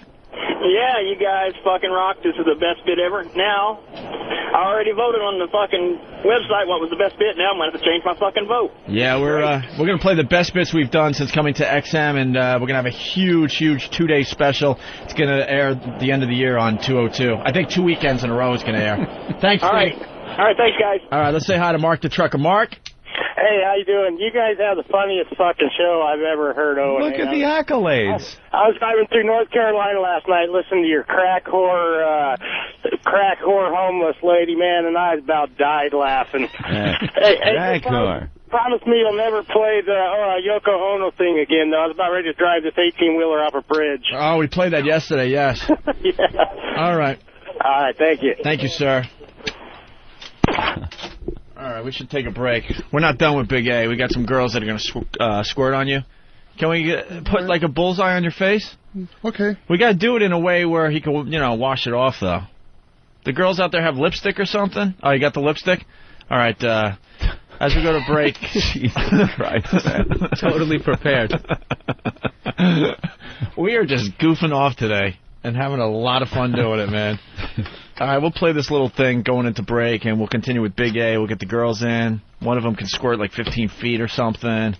And, I don't know. We'll figure it out as we go. Let's go right to the phones and say hi to Joey in Illinois. Joey, what's up? What's up, boys? How are you? Bill. Yes. That is the best plug I have ever heard of anybody. Punch it out. All right, yeah, Bill Burr doing a great job for us, and he'll be at Rascals in Montclair, New Jersey, Friday and Saturday after Thanksgiving, and maybe Sunday. Yeah, we're working that out. He's working that out as we speak. All right. Big A, they didn't paint the bullseye on your face yet. No. No. What are we waiting for? All right, let's get Robin in here and Steve in here and the girls in here. Danny's going to do the bullseye. All right, yeah, I would start with a big circle right around his round face, all along the perimeter. All along the perimeter. Just the awkwardness. Wait, it's got to be a weird bullseye because don't you want the mouth to be ground zero? Hey, Ooh, no, the tip of the nose. The tip of the nose? Yeah. All right, I guess you're right, Anthony. So go around and get his waddle, like with the first one. Under the double chin. There you go. Holy crap. Now, he's going to be out of lipstick by the time he goes around that Yeah, really. That's pretty good. Wow. Not bad. Now go in, like, so it almost cuts his eyeball in half. Yeah, like through the eyebrow. Like around the yeah, close your eyes. Yeah. Close your eyes, Big A. Close your eyes. Around the eyes to his cleft. There you go. The cleft of his cleft, chin. right? Right there. Yeah. Nice. Yeah, that's a good one. All right, you You need 2 more. 2 more. One has got to go just inside his eye. Go right over the eyelids. Over the bridge of the nose, like right at the bridge eyebrow line. Yeah. Right there. Yeah, the user's mouth is part of that line. Very good. Pop it across to it. Very good. Pucker. Let's see. Turn around. Let's see, Big A. Yeah, put on some. Pucker. Yeah. Pucker. Connect that one. Connect that one to the corner of his. Yeah, you're gonna have to wear lipstick. There you go, because that's where the line goes. All right. Well, you might as well lipstick his upper lip too. Yeah. While you're at it. Yeah, just like this. There you go. Now go. Rub your no. Big A. Rub your lips together. Go. Yeah. There you go. All right. Okay. And now, did you fuck me? Now, I would fuck me. Is that good enough, or do you need a circle? Now you need a circle on the nose, right on the tip of the nose. Oh, that's the cork. Right. That's the cork. Rudolph the red-nosed reindeer nose. That's perfect. Let me see. Let's see. That is fucking perfect. God damn, Danny. Good job. God, you're going to have more pictures for your website, Big A. Yep. What's your website? More photoshops. TheBig-A.com. TheBig-A.com. All right. TheBig-A.com. And your bullseye's all ready. And we have the girls here. Ladies, please step up to the mic if you would. Or walk up to the one Nathaniel's holding. I have something here for Andrew. God. Jesus Christ, right? Yes. Wow. Here you go. What's that? Oh! Are you giving She's handing him a mint. I'm giving him a mint. Very good. Smell his breath over here. Yes, he's nervous. I need to go to the dentist. He's scared. Poor Big A. That's scared. That's the one thing. Though. That's the one thing he doesn't like us talking about. You know something? That bravo though with you. She's the only. When you're talking, you shouldn't let it come out. She's the only one with courage enough to hand the guy a fucking mint. Yeah. We all sit She did it in there a real sweet way. Yeah. Took her clothes Here off you first. go. Here you go. Yeah. Half-naked girls hand you a mint. You take it. What do you think of the women? Beautiful. Thank you. Yeah. Very beautiful. Thank Man, you a very few much. words. Now, I heard, ladies, that you guys were negotiating behind the scenes and you don't want Big A touching you whatsoever, right? We want to touch each other. Yeah, that's what they do. But let's be honest. You're a little scared of Big A, right? No, he's not. We try to be very honest I in think the show. He's sexy. He's sexy. In Bizarro world. On Earth 2. Andrew's a sexy man. Yeah. And how sexy would you think he is the second he slaps the lid on that 55-gallon drum before you end up in his basement collection? Hey, I was listening to him talk dirty and my pussy got wet. It did? Yeah? What spilt in your lap? Because obviously it couldn't have been him talking. Who was the klutz out there? Huh? The suck it part. The suck it part? Suck it. When he just yelled, Suck it. Well, Big A, why don't you say it again? Suck it. Suck it. You just got to wonder how many times that was the last thing somebody heard. Before their neck was snapped. Suck it. Last thing you hear before he pushes play on the Tom Petty Greatest Hits CD. It's over, Johnny. Nothing. All right. So, ladies, Nothing. What are you guys about? What are we about? Yeah, you're from L.A. I'm from, West Coast. Yes, born and raised Los Angeles. Yeah, you have that look. And L.A. California girl. and Steve recruited you guys, right? I'm a Seymour Butts Tushy girl, and this is Selena Silver, my girlfriend. Your girlfriend? Yeah, You've done the whole any weekend. Yes. features together? Yes, actually, we did War of the Girls by Seymour Butts. War of the Girls. Right I there have that for one you. right here. This one will go home with me. I was at look at that. I was at the premiere. Were you? Yeah. Yeah. Yeah, The red carpet that led down into a basement. Slipped on it. Wait, we're missing some good What happened stuff here. Shit. I said I do anal, gaping, squirting, you know. Now, All that anal, great right? stuff. Gaping is holding various holes open. Stretching my asshole open. Stretching your asshole open so you could really see deep. Yes, deep inside Nice. flowers. Let's play tissue, basketball. Some gaping. Baby. And then inside flowers tissue, baby. And then double penetration. I love double penetration. You like that? Mm-hmm. Who doesn't? Of course.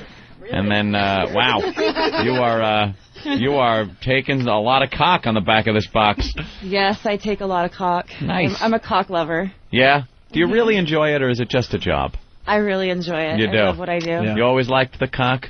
Of course. How old were you when you first got the cock? I did anal when I first had sex, and I was 16. So 16 before you had vaginal sex, or was it right after? Or most of my girlfriends. Your first session? We were trying to like wait till we were married and stuff like that. 'cause Yeah, we were dopey stupid. girls. Yeah. Hey, we were young, you know. Yeah. And my girlfriends told me that it didn't hurt, so I tried it, and it hurt a little, but it wasn't that bad. Your girlfriends told you that the ass didn't hurt? Yeah, they said it wasn't that bad. Is that a joke girls play on each other right now? Yeah, go ahead, it ain't bad. You can fuck me in the ass. That's Catholic girls for you. Yeah, Catholic girls, see? The Catholic upbringing, very Naughty. strict. And you go out. Dirty and girls. Did you tell Mommy you were going God somewhere bless her. else? And then we're just going to the movies. Yeah, and we're going to the movies. then you go fuck your boyfriend. I did a lot of hand jobs in the theaters. You did? Mm-hmm. Want some? Well, I think want if some you butter took with your anal the popcorn? first time. Is that it? You would go to the movie theater and give your boyfriend a handy. Of course, why not? That's fantastic. Whacking off to the greatest films ever made. Sit in the back, and you might be able to get away with a BJ. Wow. You are a good egg, and that's only like $9.50 for a movie? Hey. So you guys want to do You just have to pick the right movie where you know it's going to bomb and nobody's showing up, you know? Yeah, you don't want a packed theater. Yeah, you don't Excuse put a me, you mind Star if I Wars. sit here? Yeah. Star Wars on opening night. Yeah, you No. don't, yeah, that's not a good one to go with. You're going to like The Last Deuce Bigelow. Yeah. Oh, One of 2 those weeks after movies it's someone been from out. Friends makes. Like when Chandler has a movie coming up. Yeah, 2 You could weeks probably in do anal to the release. That's when you're going. You could be up on the stage. No one will give a shit. That's fantastic. Well, you girls. So you guys want to do some tricks today? Fantastic or Fantastic, and the ass would be yes. You guys want to do some tricks today? Some tricks? I love to do tricks. Now, who's the squirter? You're also a squirter. Yes. Now, how did you learn that you could do this? It just happened? Lots of good sex. Good sex, and then Yes. did it just surprise you and happen one day? No, G-spot stimulation, actually, and I had a boyfriend that had a nice curved cock, so just like whenever I come, I just squirt a lot. So was that the Shoots first time with old boomerang dick, or did you did you know beforehand that you could squirt like that? It was the first time. First time, and he knew you were going to do it? Like he was a... I think I was like I was over 18 when I was doing squirting orgasms. Yeah. But he was it took me a prepared little while for to it? get there. He was prepared for it? He knew that you were going to do this? Or did he go, what the fuck? He was surprised. He was Yeah. like, "What was that?" But he loved it. Yeah. Yeah, and then he wanted me to do it all the time. He'd like get his face in there. Yeah. I just did my first movie. It's called Flower Squirt Shower. Flower So I squirt spray my love on shower. everyone. I have that one. I have flower power. Yeah, you have flower power. That sounds like a variety hour special from the Yeah. early 70s. It does. Doesn't it look like George that? Goebel's going to I host should it. come here. I can just Let's guest star Flip Wilson. Yeah. Artie Johnson in the bushes. Getting squirt. Well, these girls got to get out of here by 10:30. I'm here. Oh, damn. Okay. All right, well, we better get right to the action. Yeah, I guess we better do our tricks quick. Yeah. And then Big A will be your target. And you've scored how far? I can distance up to 17 feet. Up to 17 feet. Is that a Guinness Book of World It should Record? be. Yeah. It will be very soon. You know how you tell? You look between the dorsal fin and the tail. So we got 17 people in this feet. room to have what? Someone standing each foot. So No, we want the money shot to just be right on Big A's face. Yeah. We'll aim. I Can can you hit the whole actually? table. Can you actually determine how far you're going to squirt? I'll squirt far. Yeah. Like if you I'll douse him. He's if gonna you come know out here you got to showered. go 3 feet. You're gonna be showered, Big A. How I'm gonna about that, shower. huh? Pretty hot. I'm not guaranteeing that it's not going to go a little bit that way. So I'll try my best. Well, what you're going to do is kind of you're going to be facing you're going to be facing the door, and Big Okay, A I is going to be figured over so. there. Yeah. so you might want to swing the mic. No, we can't be here like we were playing golf and the sprinklers came on. You know what I mean? We got work to do. Hep C warm just me up flying a little across the studio. Or do I just have to come right off the bat? It's really up to you. They're on the Liberator, Anthony. You can actually do that where you just come right away, huh? Well, I need to suck my big candy cock first. You got a big candy cock, don't you? Uh-huh. Ooh. Look at she's sucking on a big candy Yeah. cock. We're getting pictures and video. Yeah, I like to shove things down my throat, but this is pretty big. That is pretty big. She's going to deep throat her candy cock a little bit. She's gagging. A little gag. That'll happen. What are you going to do? All right, the other girl is... Rewind Now, 20 years. Don't just go off half-cocked. Have candy cock. Let us know, and we'll get Big A in position. I've now got to get up here on the console. Rewind 20 years. Sweetheart, what do you want to do when you grow up? I'm going to be how'd you get into this? Thank you. How'd you get into the industry? My pussy warm. I had a boyfriend who got me into the industry. We were freaks. Really? So we wanted to do porn. Was it old T-square cock or... It was curvy cock. It was curvy cock? I thought so. I was born and raised in L.A., so it was just something I wanted to do. Yeah.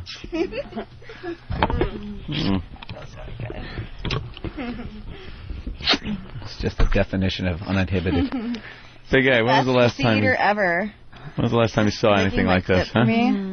How? A while ago? Yeah. Yeah. Big A's good. Don't look at me. Go ahead. Look at that. Get all worked up. Oh, there's spitting going on. Yeah. I like that porno where they're just like spitting on each other and driving that thing home. She's Now, the one she has the boomerang dildo. Yeah, the one girl's working the other girl with the dildo, and then the squirter herself, she's working herself with her hand. And, Big A, you better get ready. Oh, fuck yeah, it's so fucking big. My little whore. Yeah. Oh, yeah. Big A, kneel down. Tight cunt rat. Yeah, you like that pretty little pink pussy, Andrew? Big A's in front of this flesh howitzer, just waiting. How far back you want Big A to go? He can actually scoot back a little. Yeah, back a little further. Are you sure you squirt that far? No, I think he's just ruining the mood. Yeah, that could be. Yeah, could you scoot back past the door? No, she's positive. Yeah. Big A's about hey, 6 she's the feet pro. away now. Is your friend there going to get wet too? She probably will. She likes it though. Look at his feet. He looks like a bulldog. He's got his fucking... He's sitting there. Knuckles to the inside. Yeah. Uh-oh. Wait, what's going on? I'm going to do some good pumps here on my G-spot. Okay, you do that. Danny, you got the right angle for the video? Now make sure you're pointed in the right direction. I think you need to... Here, switch places with... That's why we got a bullseye on Big A. Yeah, you got to move this way so we could... And get the mic in there. Oh, my God. Yeah, you want all my fucking cum, Andrew? Yeah, you want me to come all over you? One moment, please. Oh, yeah. Oh, my God. Oh, yeah, don't move. Jesus Christ. Oh, yeah. Oh, wow, it's like he's getting maced. Let her rip. There's more. There's more in there. oh, good baby. Jesus Christ. Holy shit. It's the most violent thing I've ever seen in my life. Wow. More? Yeah. It's like she stabbed a melon. Oh, my God. Wow. Wow. How does it feel like to have cum in your eye, Andrew? Very good. Yeah? Are you as wet as I am? Yes, I am. Wow. That's what I want to hear. Man, did he get a face load. Oh, the lipstick's running on his face. The Target lipstick is now running. I like my own cum because it's really sweet. That was... I don't know. That was... Wasn't that insane? I have a guy who eats my pussy and I cum in his mouth and then he spits it back into mine. Of course. Isn't that hot? Yeah, Daddy's got to be proud. Of course. My God. That is you can amazing. Now, Andrew. I could probably give you a little more, but... That is the most violent thing I've ever seen in my life. Yeah, you're like stabbing yourself with the dildo, and then it comes flying out. Very violently. Big A, let's see your face. Don't wipe it off yet. Let's get a good photo. Get an up-close picture of his face. No, get a close-up. I only use Phallix glass, actually. Yeah. Oh, is that... Because it has no give. Yeah. So I use glass toys because it hits the G-spot, and you can actually manipulate it better. Ah. Oh, that's a trick. Yeah. Wow. I wanted to get a picture. Yes, get a picture with the Big A. Girls out there listening and they want to learn how to squirt. Flower does instructional videos on it. Really? Where? Instructional where videos. is that? Where can we find the videos? If you go to SelenaSaul.com, she has a store there with all her videos that she signs and sells. And there's a custom section there. This girl is just multi-talented. 2 seconds ago, she's eating pussy. Yeah. And now she's just like the ultimate publicist. Plugging. My girl. She's like, you can go to. Wow. A lot of people asking Big A, you are soaked. Look at his shirt. Yeah. It's unbelievable. And his pants. It's not. He looks about like 8 minutes into a treadmill. Yeah. It's 8 for him. It's not even 30 funny. seconds. It's not even funny how wet Big Look at A her is. sliding across. And a lot of people want to know. This will be the company. Hello. basically. What happened? What happened? Oh, okay. there we go. A lot of people want to know how far that God went. bless you. Big A was in the way. Big A was about 6 feet away, but the blast that hit his face shows that it could have went at least another, 6 or 7. Yeah, there was a lot of thrust. If he wasn't in bulldog stance, I think he would have got blown into the wall. A lot of thrust. I was trying to see if I hit the door. Yeah, I think you did. Oh yeah, you had no problem Dripping with the a little. door. God, man, we're gonna need a cleaning crew after this week of radio. Yeah. I just washed your floors. We're gonna need a hazmat team in yeah, here. This is so much better than yesterday. Yeah. That was good. We got hang it up. Yesterday was Saw awful. this tarp online. Yeah. Just let everybody know that flour till she squirted all over it. Yeah. Big A. Look at the look Big A is giving her. Andrew's You were just staring. Andrew's got girl He just goo wants to- all over him. Yeah. Exactly. How I many like times to say does a girl goo all over you. Do you realize that? You see the look that he's giving you? Look at her. That he wants to choke you so bad. He wants Like to a choke happy the man. life out of you. Looks to me like he's He not actually wants to certain. snap your neck. Isn't that sick? I like to be choked. Really? Mm-hmm. Wow. You are a freaky bitch. I like to be smacked too. She's slapping her own tits, Opie. Well, that's wonderful. And her pussy. Mm-hmm. Isn't that great? You want Big A to slap you a little bit? Can Big A slap you a little Maybe bit? spank your ass? Go ahead. He can give me some spanking. Big A, spank her a Get little a mic bit. on Big A. And Big A, we want you to talk to him as you're doing it. Get a mic on Big A. Yeah, we still have some lines left over. I didn't mean to kill her. Go ahead. Yep, go ahead. And hotter.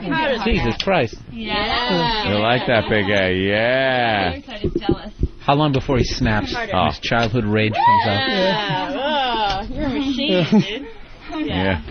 Gonna give her the Caligula fist. Head off. That's it, Big A? Yeah, you like that, huh? Yeah. What did you think? wouldn't? It was pretty lame. Baby, It was lame, right? ass. What about this gaping thing, man? You like gaping? Yeah, what's up with the gaping? I don't like you it, just, but you just stretch your asshole open. And it just opens up like, oh. Can we throw stuff in I got it? a little gape. A little gape gum. I got fucked in my ass last night. Oh, you did? Yeah. See, you can just pull it open. Wow. I can stick my finger in my butt, and then I'll suck on it. I miss everything back I can here. eat out of my ass. It's so clean. You can eat out of it? Oh, Yep. well. Uh-huh. If you could. I can stick a popsicle up there and suck on it afterwards. You've done that, huh? Mm-hmm. It's got to be cold. Have you ever Can you made stick that glass squirticles? dildo up your ass? You get some sort of a headache when you do that? I just had Lexington still in my ass on Saturday. I'm sure I could take this, no You problem. could stick that. Wow, she shoves that right up her ass. Yeah, see how far it'll go. There it goes. It's just disappeared, huh? Just like that. It's like nothing. Can't guarantee any gaping right now, though. No, well, it made a pop noise on the way out. Mm-hmm.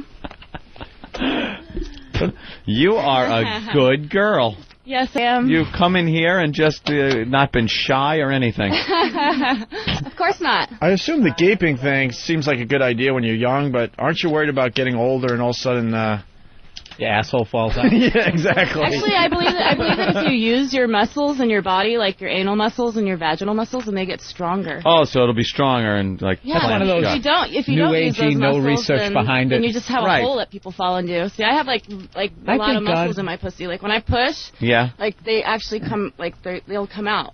Oh yeah. That being Yeah. said, I would recommend that 86-year-olds out there go and start gaping. Yeah, but they can squirt. Yeah, what do they have to lose, though, at that point? Might as well pick up a new hobby at 86. Hey, they say a butt plug a butt plug for an hour a day takes the stress away, for men and women. Oh really? Mm-hmm. While you watch television. No, I think a butt plug a day for an hour a day? An hour a day takes the stress away. I think that's 23 hours of stress thinking about getting a butt plug. Have you tried it? I think I'm going to stick with the stress. Yeah. You can get the small one. They have ones that go by sizes. Yeah. Oh yeah, different sizes. Yeah, you can get the small one, and then you can work your way up. You get the Lil. Right. I have a huge butt plug. Do they have one called the Lil butt plug, spelled like that? L-I-L? Well, if they don't, then I'm going to have to come up with one. Also known as Daddy's Disappointment. They can have like a thumb. Do like a thumb one. That's the answer. A thumb? No. No thumb. You don't even like a little tongue? You don't like your salad toss? With a PJ? No. You don't shave your butthole, do you? The only thing... No. It's not. The only thing I like down there is a Charmin and then a little aloe wipe right afterwards. I like the bidets. And that... Yeah, well, not everybody has one. I like to turn them on full blast and have them go right up my ass. You like fight the bidet stream. You could have a battle with it and see who can. You're probably like squirting and keeping it down. Exactly. Like two wizards going at it. I have a friend who has a shower attachment that's a dildo. And you put it on your shower head and you just stick it up your ass and it that must be like great when company comes over. You got a high dildo shower head. Yeah, who's mopping up over there? Oh, well, of course. Bill the intern. Hey, how much better was today as opposed to yesterday? A lot better. Yeah, a lot better. Would you have taken the blast in the face, Bill, the intern? Potentially. Potentially. Yeah. You'll smell a homeless girl's ass, but you won't take... Once you try it, you'll love it. I'd much rather do that than smell that awful person's ass again. Yeah. We had a homeless woman in here yesterday. She got naked and pulled her butt cheeks apart, and he got his nose an inch from it and inhaled deeply and almost dropped dead. Hope she froze to death overnight. Pay you after that. That wasn't a joke. No, he really means that. This just in, Jimmy Norton has jumped from the Hollywood sign. None of you guys have been with a girl that squirts when you have sex with her? No. Oh my God, you guys are missing out. Yeah, I guess What's wrong with these women? I think that would be a surprise. That would be a little odd. Like, I can't... you warn people beforehand? Yeah, do you? That's a good question. Well, I mean, everybody pretty much knows, I guess, but like, I don't know. I mean, most civilians, like, your bed just more a mess? Surprised they're into it. Like, most people are really into it. Or the guy's bed, doesn't that become a mess? Or it gets wet, but it dries very fast. Yeah, but then it's, and it's odorless. It's just the first It's odorless. time you I mean, when you come on yeah. your bed, do you like freak out and like go wash it like right away? You probably have a billion cum stains on your bed. I tell you, if I came a gallon on my bed, I would probably be concerned. If I came as much as you I have guys just that did. they want me to, because then they want to sleep in it later. And they want to smell my juices. Wow. All right. I could always go off the edge of the bed and just come on, off the side. Lamp on the or I can hit your curtains. Like a lamp or some knick-knack curtains. Maybe you went to Cape Cod and you got a little lobster magnet. I have. In fact, I did a competition where I got to squirt on flowers, and then when it got wet enough, they popped up. Oh. Yeah. And then we did one where we made electricity run. For some reason I don't believe that. With what? With the water that goes through the machine, and then like they have a you water squirt wheel? on it. Yeah, they have you squirt on it, and then it goes around, and then it turns the light bulb on. Even the water wheel is being used for pornography these days. Isn't that amazing? I love it. Well, that's something. You ever hit a radiator and... Actually, I was doing a movie called Pussy Party for Cousin Stevie. Pussy Party, yeah. Number 6, I believe. And the girls were using a magic wand on me, and I was in doggy, and I squirted all over it, and I got electrocuted.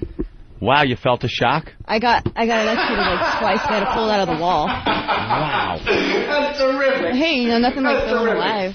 Yeah. Well, you are something else. You guys want to finish with anything? True original. Well, I recommend if women want to learn how to squirt, I recommend getting a pocket rocket. Okay. And using it on your clit. Okay. Yeah. And then also go to my site, flowertushy.net, and go to SelenaSilver.com. Flowertushy, TUCCI. Okay.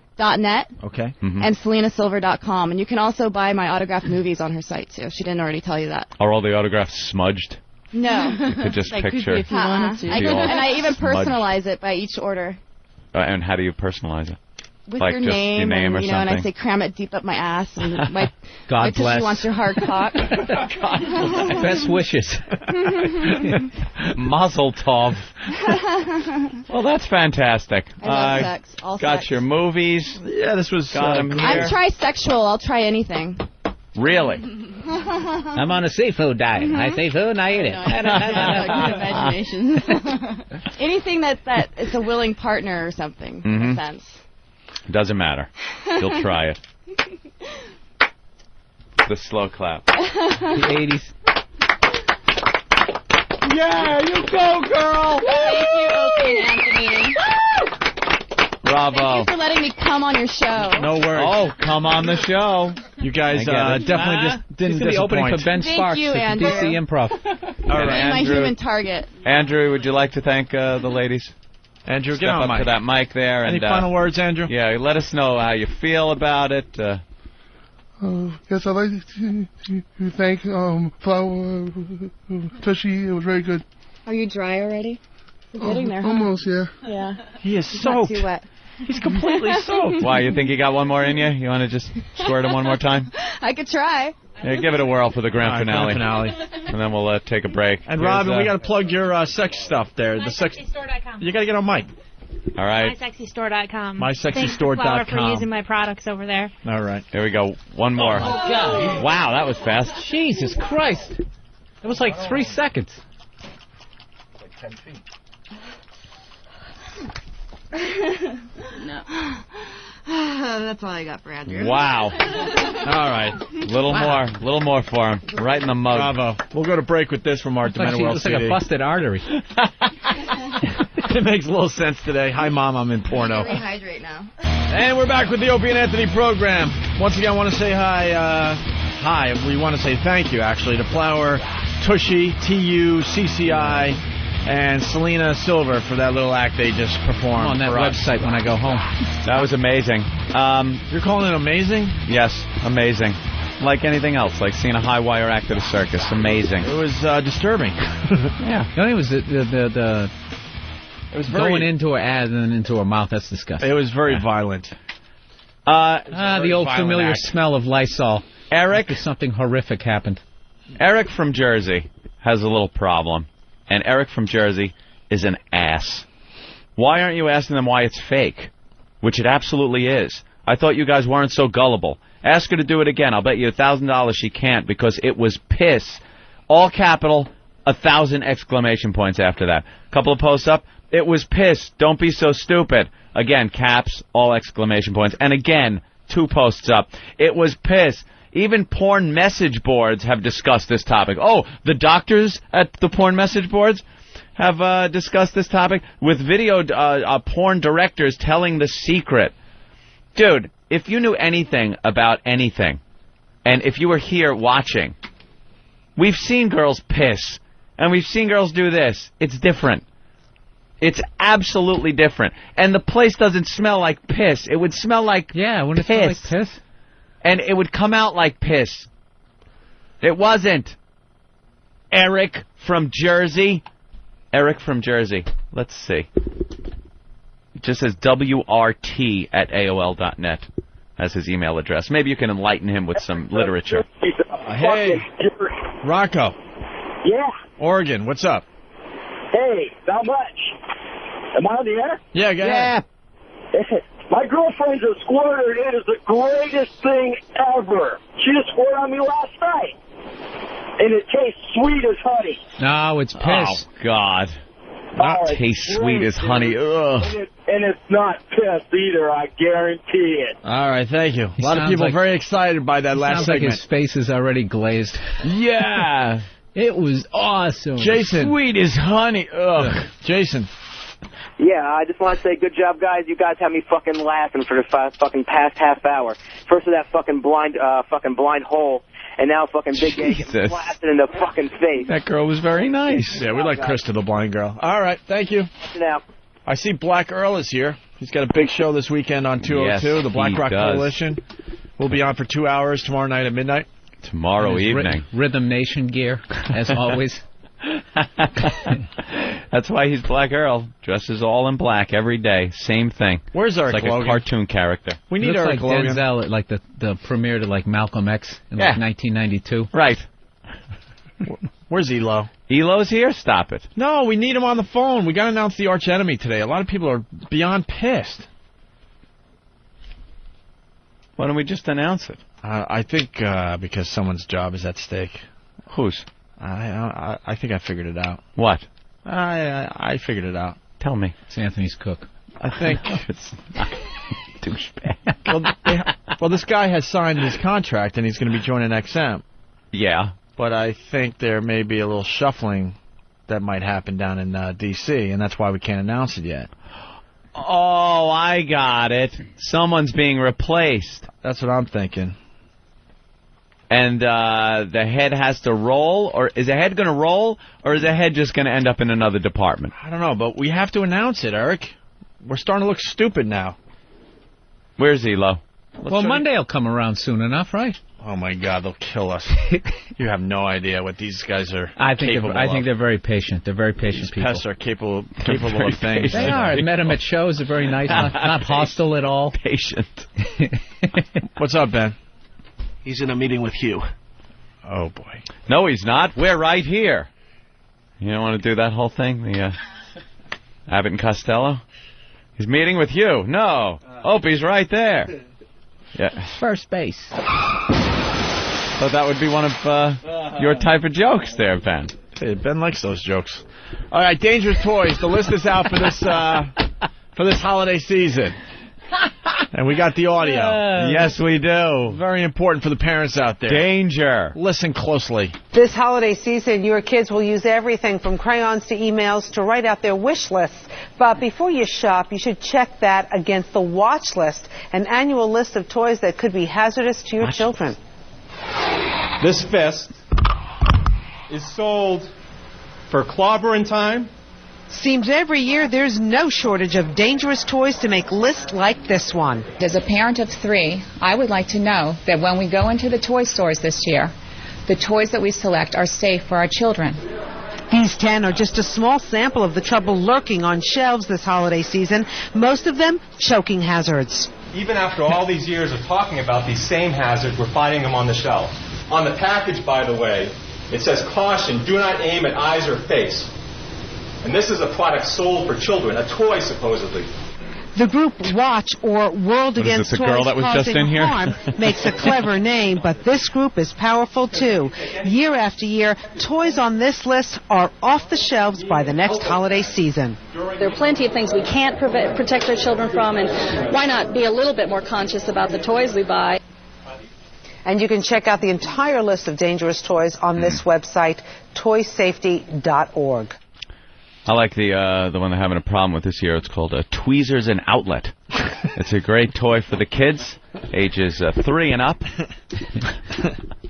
I did that when I was a kid. You did that one? Yeah. Grabbed the tweezers and shoved it in an outlet. But luckily I was holding the tweezers behind where they met, so it shorted out through the tweezers and made a big spark. But if I was holding them up, then there would have been a problem. Did that. But the toys we used to play with as kids would never even make the shelves these days. I mean, remember something? It was called Incredible Edibles. It was an oven. You got pretty much a forge, a foundry, and it came with this metal mold. And you would put this plastic goop, they called it, just goop. Didn't need an ingredient list on it. It was just called goop. Lead mold. And you pour it in, lead mold. And then you use these tongs to put it in this oven and let it cook for a while. Then the same tongs would, and they're spring-loaded tongs that fit in these precariously small little holes and everything. You pull this now metal mold out, and it's red hot. This is a toy for children. This red-hot branding iron full of goop. Steel worker. Yeah, that's pretty much what you're doing. You sparks are flying out. You wait for it to cool, which took like hours, and then you'd peel this thing out that was made of goop, and you'd play with it because now it's a little spider or a bug or something like that. And then, of course, hence the name Incredible Edibles. It's not only incredible, it's edible, and you would eat it. You could eat this fucking thing. And God knows what type of DuPont chemical mixture this thing was made out of. Not to mention the fact that you're baking it in a lead tray. Yeah, the tray that it was made out of was lead. So you're pouring this mixture that you're eating in this lead tray. Just one example. Another, Click-Clacks were great. How about lawn darts? Lawn darts were always a good one. Click-clacks were like they use it as a weapon in Australia or something. It's a weapon. What is it? A bolo? South America. Something they call it Slingshot? South American. The slingshot. They'd sell them to kids, and it was a toy. It's a bow and arrows toy. they would sell. Yeah, bow and arrow. The kid across the street used to play this game. He was older than us. We'd go out in like this field area, and he would just shoot the thing up in the air in our general direction, and we'd like almost looking at like a pop fly, and you'd have to try to run out of the way. Whoa! Yeah, get out of the way. Cars driving by, no one stopped us. Yeah, this is a newer version, and they all now, the same stuff comes from China and Taiwan, and I guess they get here on ships with refugees and put them out, but it's called Fun and Games Fantastic Plastic Bubbles. This used to be called Super Elastic Bubble Plastic. Mm-hmm. And what it is this, it's a little tube of plastic material on the end of a straw. You gum it up on the end and blow into it and make these huge balls of plastic. It's like a half balloon, half bubble. The thing is, you would breathe in. If, God forbid, there's never any valves on these straws, you accidentally re-inhaled what you would put in the balloon, this toxic mixture would mix with the what you blew in, the air you blew in, and go into your lungs, and it was... You might as well just wrap your mouth around an exhaust pipe of a car. It was that toxic. You get dizzy and pass out and faint. And they have to put these warning labels on, and then eventually they just disappear. But the toys, every single toy was fucking dangerous.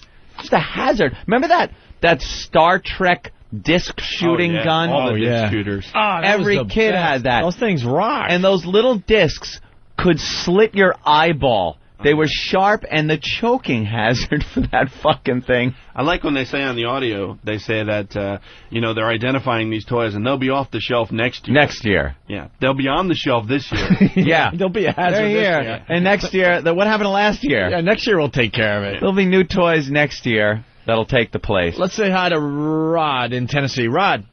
I have a wood burner.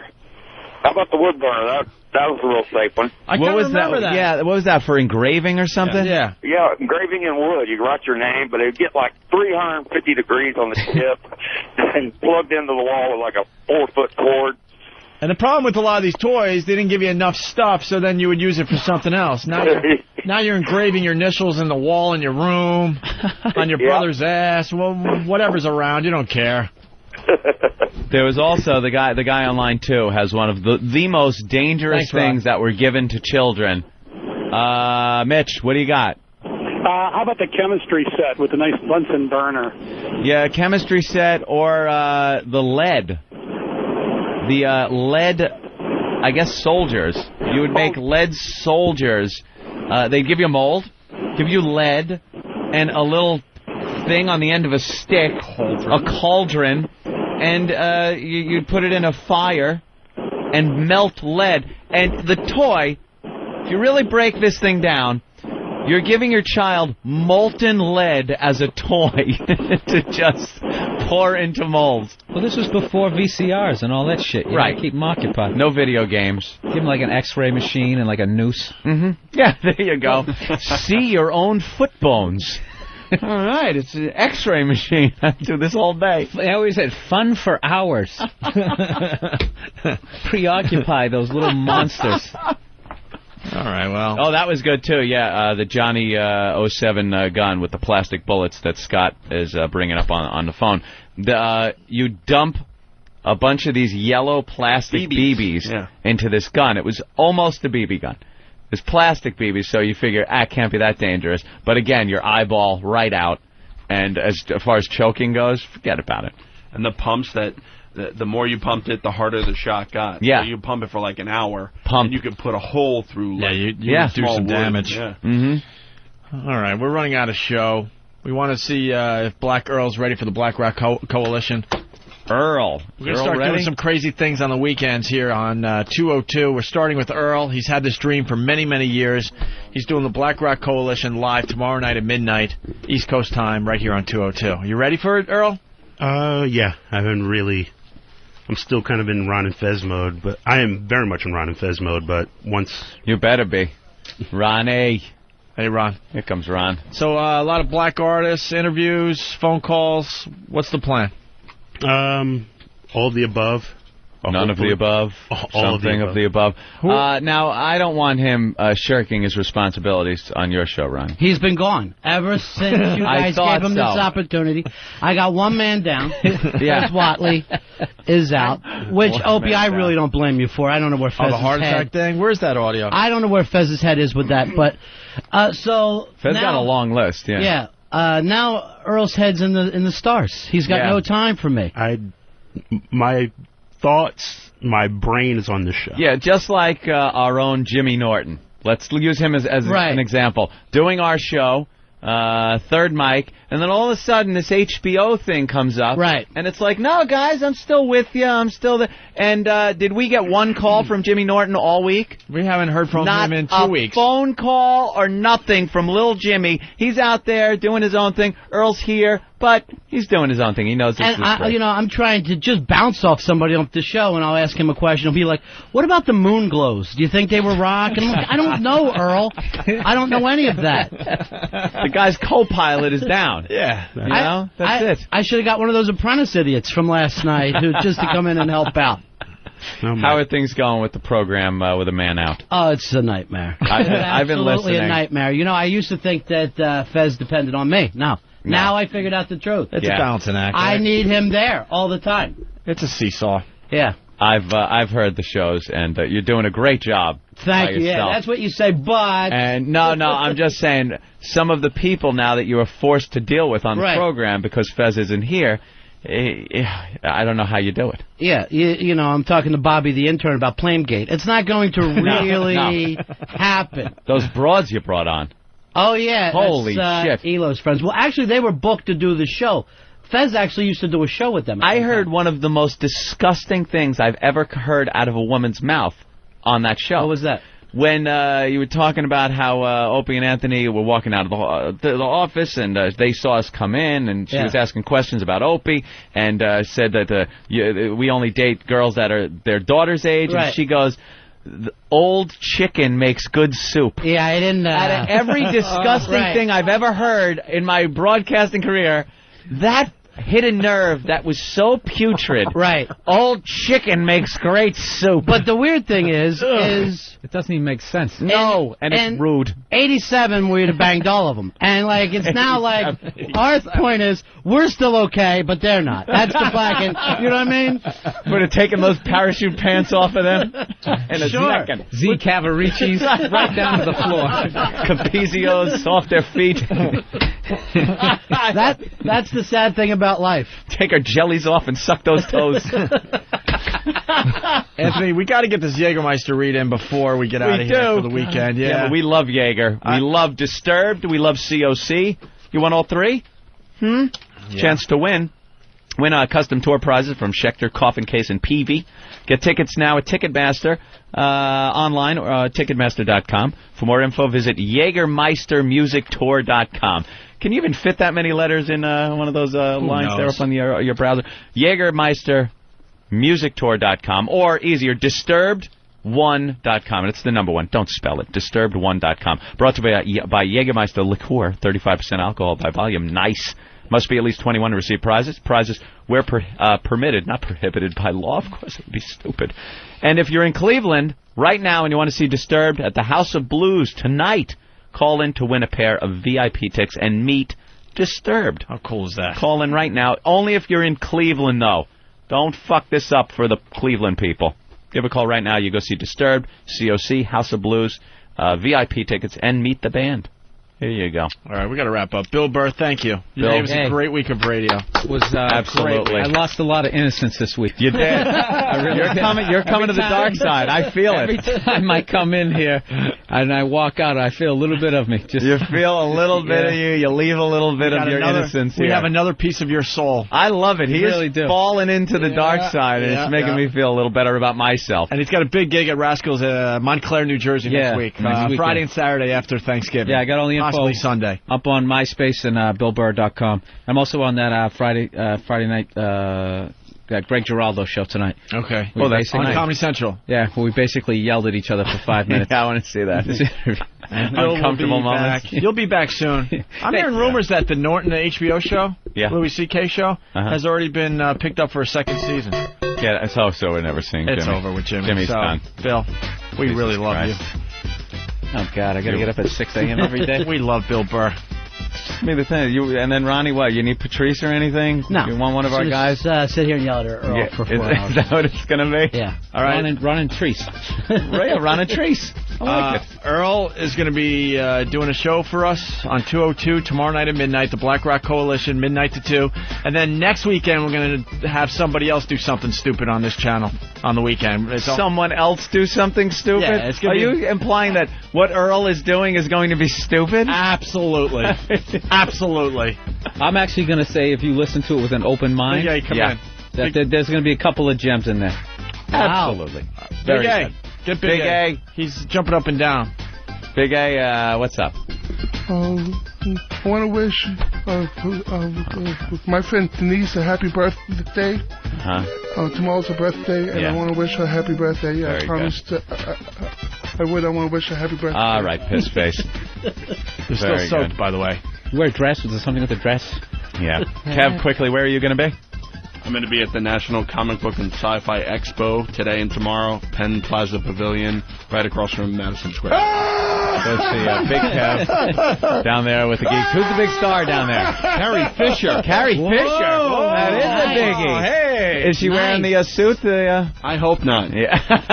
Carrie Fisher. That's huge, though, for one of those sci-fi conventions. It sure is, Anthony. Could I have your autograph? Are you going to be doing audio? Head, doesn't he? Interviews? I'm going to try, but... He might do interviews for our show. Give it a whirl. All right, make sure you listen always to Black work Girl so this well. weekend and call the FU line and comment so we have some good audio on Monday, all right? And support Ron as he's doesn't have to spend. The Ron Show now. Anthony? Yeah. SK. See you on Monday.